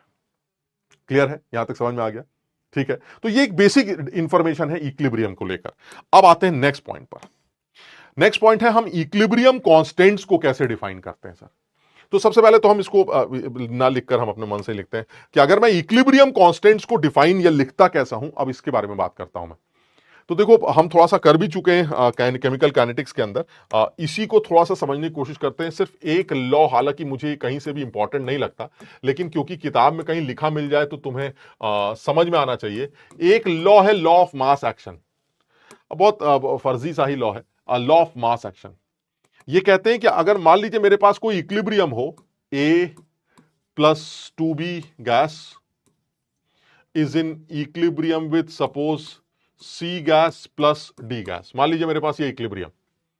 तो इस इक्विलिब्रियम के लिए लॉ ऑफ मास एक्शन ये कहता है कि जब भी कोई रिएक्शन होती है, चाहे वो फॉरवर्ड रिएक्शन हो चाहे वो बैकवर्ड रिएक्शन हो, अगर कोई रिएक्शन हो रही तो ऐसे रिएक्शन के लिए, अगर कोई रिएक्शन हो रही है तो ऐसे रिएक्शन के लिए फॉरवर्ड रिएक्शन का रेट या बैकवर्ड रिएक्शन का रेट लिखते वक्त जो भी रिएक्टेंट्स हैं उनकी कॉन्सेंट्रेशन का इस्तेमाल किया जाता है। यानी अगर मैं फॉरवर्ड रिएक्शन का रेट लिखूं तो लॉ ऑफ मास एक्शन ये कहता है कि rate of forward reaction is directly proportional to active masses of reactant, active masses of reactants, यानी रिएक्टेंट्स के जो एक्टिव मासेस हैं उनको अगर आप यूज करते हैं तो रेट ऑफ फॉरवर्ड या रेट ऑफ बैकवर्ड रिएक्शन जो है वो लिखा जा सकता है। तो हमने कहा भाई ये एक्टिव मासेस से हमारा क्या लेना देना है, तो वो कह रहे हैं कि एक्टिव मासेस से आपका एज सच कोई लेना देना इसलिए नहीं है क्योंकि हमारे लिए जो सोल्यूशंस हैं वो सारे के सारे डाइल्यूट, और अगर हम डाइल्यूट सोल्यूशंस की बात करें, तो अगर हम डाइल्यूट सॉल्यूशंस की बात करें तो डाइल्यूट सॉल्यूशंस में हमारे लिए एक्टिव मासेस जो हैं वो कंसंट्रेशंस के बराबर होते हैं।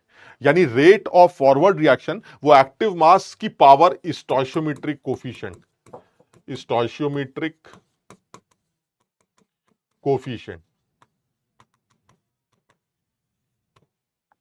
और फॉर डाइल्यूट सॉल्यूशंस हमें दिमाग नहीं लगाना है, हमारे लिए जो डाइल्यूट सॉल्यूशन मतलब हमारे लिए जो एक्टिव मास है वो क्या है, हम ज्यादा अकल नहीं लगाते, हमारे लिए जो एक्टिव मास है वो है कंसंट्रेशन, बस बात खत्म।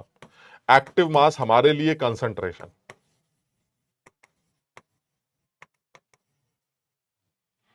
यानी कहने का मतलब ये हुआ कि अगर आप फॉरवर्ड रिएक्शन का रेट लिख रहे हैं तो जो भी रिएक्टेंट्स हैं उन रिएक्टेंट्स के एक्टिव मासेस को यूज करिए, उनकी स्टोइशियोमेट्री को पावर में चढ़ाइए। यानी कहने का मतलब यह हुआ कि अगर मैं रेट ऑफ फॉरवर्ड रिएक्शन लिखना चाहता हूं तो rate of forward reaction is equal to, या पहले प्रोपोर्शनैलिटी लगा देते हैं, proportionality concentration of reactants A और बी और उनकी स्टोइशियोमेट्रिक कोफिशिएंट को पावर में चढ़ा दिया हमने। ये तुम्हें नहीं लगता कुछ हमने इस तरह की बातें की हैं एलिमेंट्री स्टेप्स को लेकर? एलिमेंट्री रिएक्शन को अगर मैं कहता तुमसे कि बताइए ये रिएक्शन जो फॉरवर्ड रिएक्शन है वो एक एलिमेंट्री रिएक्शन है, इसका रेट कैसे लिखेंगे, तो तुम्हें बताया गया था एलिमेंट्री रिएक्शंस की जो भी मॉलिक्युलैरिटी होती है, जो स्टोइचियोमेट्रिक कोफिशिएंट से वही पावर में चढ़ा दिए जाते हैं, वही लिखा है मैंने। तो तुम्हें शायद यह भी समझ में आ गया होगा कि हम जो इक्विलिब्रियम कांस्टेंट्स अब निकालेंगे वो सब थ्योरेटिकल इक्विलिब्रियम कांस्टेंट्स होंगे, क्योंकि तुमने पहले ही मान रखा है कि each and every step is elementary, the forward step is elementary and the backward step is elementary. क्या ऐसा हमेशा होता होगा? नहीं सर, ऐसा होना जरूरी नहीं। तो इसलिए हम जो इक्विलिब्रियम कांस्टेंट्स कॉपी पे कैलकुलेट करने वाले हैं वो सब बहुत थ्योरेटिकल है सर। हो सकता है एक्सपेरिमेंटल वैल्यूज हमारे इन कैलकुलेटेड इक्विलिब्रियम कांस्टेंट से अलग निकल के आती हो। मेरी बात सब लोग समझ रहे हैं मैं क्या कह रहा हूं? यानी मैं ये कहना चाहता हूं कि सर ये मास एक्शन फास्ट एक्शन सब छोड़िए सर, ये तो पुरानी कहानी है sir. Assuming this step forward step is elementary, the rate of the reaction is A B square and the backward reaction is the rate of the backward reaction is C into D. अगर मैं rate constants डाल दूं sir, forward reaction का rate constant K F ले लेते हैं, backward reaction का rate constant K B ले लेते हैं, तो जो रेट ऑफ फॉरवर्ड रिएक्शन आएगा वो आएगा K F into A B square. Assuming what? Assuming the forward step is elementary and the backward step is elementary. Clear है? यानी रेट ऑफ फॉरवर्ड रिएक्शन वो के एफ ए बी स्क्वायर के बराबर होगा। इसी तरह से अगर हम रेट ऑफ बैकवर्ड रिएक्शन की बात करें तो वो किसके बराबर होगा sir? Rate of backward reaction अगर आप लिखना चाहते हैं तो रेट ऑफ बैकवर्ड रिएक्शन होगा K B into C D. और इक्विलिब्रियम की सिचुएशन क्या थी सर? इक्विलिब्रियम की सिचुएशन थी कि rate of forward reaction equilibrium पर क्या होता है? At equilibrium rate of forward reaction is equal to rate of backward reaction. तो अगर मैं इन दोनों रेट्स को आपस में इक्वेट कर दूं तो क्या आ जाएगा? K F A B square, ये फॉरवर्ड रिएक्शन का रेट है, and K B C D ये बैकवर्ड रिएक्शन का रेट है। तो यह आ जाएगा K F upon K B which is equal to A B square upon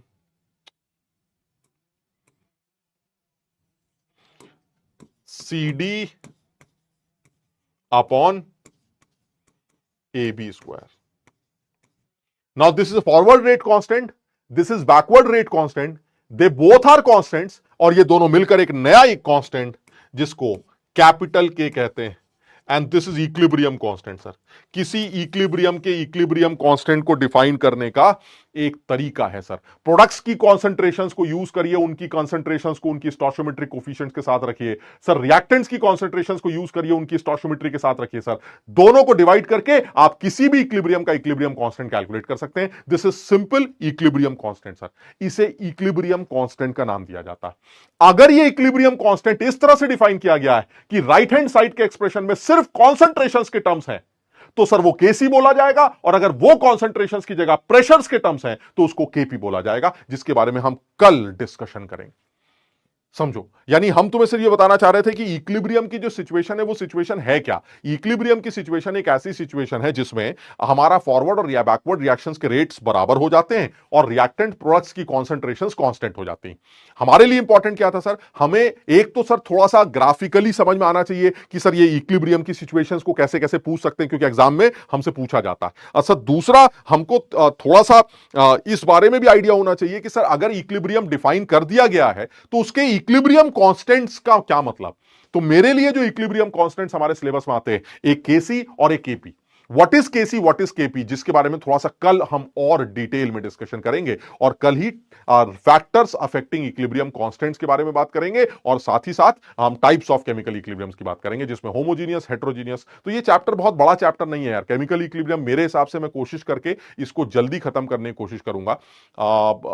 ionic equilibrium में थोड़ा सा ज्यादा टाइम दूंगा क्योंकि वो बच्चों को ज्यादा दर्द देता है, लेकिन इसको भी तुम्हें रिवाइज करना है। आज कोशिश करते हैं कि थर्मोकेमिस्ट्री की शीट तुम्हें प्रोवाइड की जाए, थर्मोकेमिस्ट्री की सवाल तुम्हें दे दिए जाए, ताकि तुम उसमें से भी सवाल लगाने की प्रैक्टिस कर लो, और फिर धीरे धीरे करके नेक्स्ट क्लास में या एक दो दिन बाद हम एंट्रोपी के लिए भी तुम्हें शीट दे देंगे। एंट्रोपी के हमने काफी सारे सवाल तुम्हें दे रखे थे, उनके आंसर्स भी लिख रखे हैं, उनको भी सॉल्व करना है। क्लियर है? तो ये अच्छा चैप्टर है यार, इसमें थोड़ा सा ना इसमें मजा आएगा। बाकी जो थर्मो का जो चैप्टर था हमारा, वो एक ऑब्वियसली सर एक टफ चैप्टर था जिसमें लास्ट में अच्छा डिस्कशन है, तो थोड़ा सा उसको भी समझने की कोशिश करना। है ना। और वो भी अच्छा टफ डिस्कशन था, क्योंकि चीजों को जब तक करोगे नहीं ना तब तक समझ में नहीं आएगा। तो आप इसके चीजों को पहले याद करिए, समझ लीजिए, फिर जो जो सवाल तुम्हें करने के लिए दिए गए उनको भी करो, जो क्लास में कराए गए उनको भी करो, प्लस पीवाईक्यूज को भी करने की कोशिश करो। पहले मेंस लेवल के पीवाईक्यूज को निपटाओ, फिर उसके बाद सब्जेक्टिव पे जाओ। तो हमें लगता है मेंस लेवल के पीवाईक्यूज जो है थर्मो के, तुम जब करोगे तुम्हें ऑलमोस्ट सारे आसान से लगेंगे। ज्यादातर पीवाईक्यूज किए भी जा सकते हैं, आसान से होते हैं। तो आप थोड़ा सा कोशिश करेंगे वो आप आसानी से कर सकते हैं। ठीक है ना। तो आज इतना ही करते हैं, अगली क्लास में फिर मुलाकात करते हैं। डेरिवेशन समझ नहीं आ रहा है, डेरिवेशन करना ही नहीं ना यार, भूल छोड़ो बात को। कहा सर आप बॉलीवुड एक्टर का करियर खा रहे हो और इतने खूबसूरत कैसे हो? सर कॉल प्लीज, कसम से सर मजा आ गया, बहुत बढ़िया, पूरा पढ़ो please sir. H2 is limiting reagent, तो इक्विलिब्रियम पे जो मोल्स, पूरा पढ़ो प्लीज। क्या है ये, कितने कम होंगे रिएक्टेंट के एंड प्रोडक्ट के कितने बढ़ेंगे, वो तो H2 से कैलकुलेट होगा ना सर। कैसे पता चला H2 लिमिटिंग रिएजेंट है? पूरी रिएक्शन कंप्लीट ही नहीं हो रही ना बेटा, रिएक्शन फॉरवर्ड जाके बैकवर्ड भी आ रही है, क्योंकि ढक्कन बंद कर रखा है आपने। तो जब क्लोज कंटेनर के अंदर रिएक्शन है तो एक टाइम ऐसा आएगा कि इक्विलिब्रियम सेट हो जाएगा। तो अगर इक्विलिब्रियम सेट हो गया तो नाइट्रोजन भी बचेगा, H2 भी बचेगा और अमोनिया भी दिखाई देगी। वो सिचुएशन, हम इक्विलिब्रियम की बात कर रहे थे। रिजल्ट सेलिब्रेशन में बताना है। Roses are blue, I am lucky to have sir like you. Thank you thank you thank you sir, इतना अच्छा लग रहा है सब कुछ, तो समझ में आ गया। ढुर्रो पूरा पढ़ाओ सर, क्या सौम्यदीप बातें कर रहे हो? पूरा पढ़ो please sir, H2 is limiting reason. नहीं है ऐसा भाई, सर आपसे पढ़ते हुए बहुत टाइम हो गया, प्लीज सर कोई भी एक स्टोरी बता दो, और story you like please sir. क्या मतलब हुआ स्टोरी? वाह वाह वाह, वाह वाह वाह, क्या ऑर्डर ऑफ रिएक्शन भी फॉरवर्ड और बैकवर्ड रिएक्शन के रेस्पेक्ट में लिख सकते? हाँ लिख सकते हैं यार, अगर कोई इक्विलिब्रियम रिएक्शन है तो आप फॉरवर्ड बैकवर्ड रिएक्शन के रेस्पेक्ट में ऑर्डर भी बोल सकते हैं, लेकिन फिर वो लिखना पड़ेगा फॉरवर्ड रिएक्शन का backward, assuming all those both these two steps are elementary. तो हमने इस एलिमेंट्री ही लिया है इसको, समझ रहे हैं ना बात को? तो चलिए सर, तो ये आसान था, तो आज इतना ही करते हैं, अगली क्लास में फिर मुलाकात करते हैं। तो इसको अगली क्लास में एक अच्छे लेवल तक पहुंच जाएंगे, है ना, एक अच्छे लेवल तक पहुंच जाएंगे, और उसके बाद जब तुम सवाल भी उस टाइम पर देखोगे तो तुम्हें लगेगा हाँ ये वही सवाल है जो एग्जाम में पूछे जाते हैं, है ना। तो चलिए आज इतना ही करते हैं, अगली क्लास में फिर मुलाकात करते हैं। कोशिश करिए, मेहनत करिए और लगे रहिए, है ना। चलिए, थैंक यू सो मच।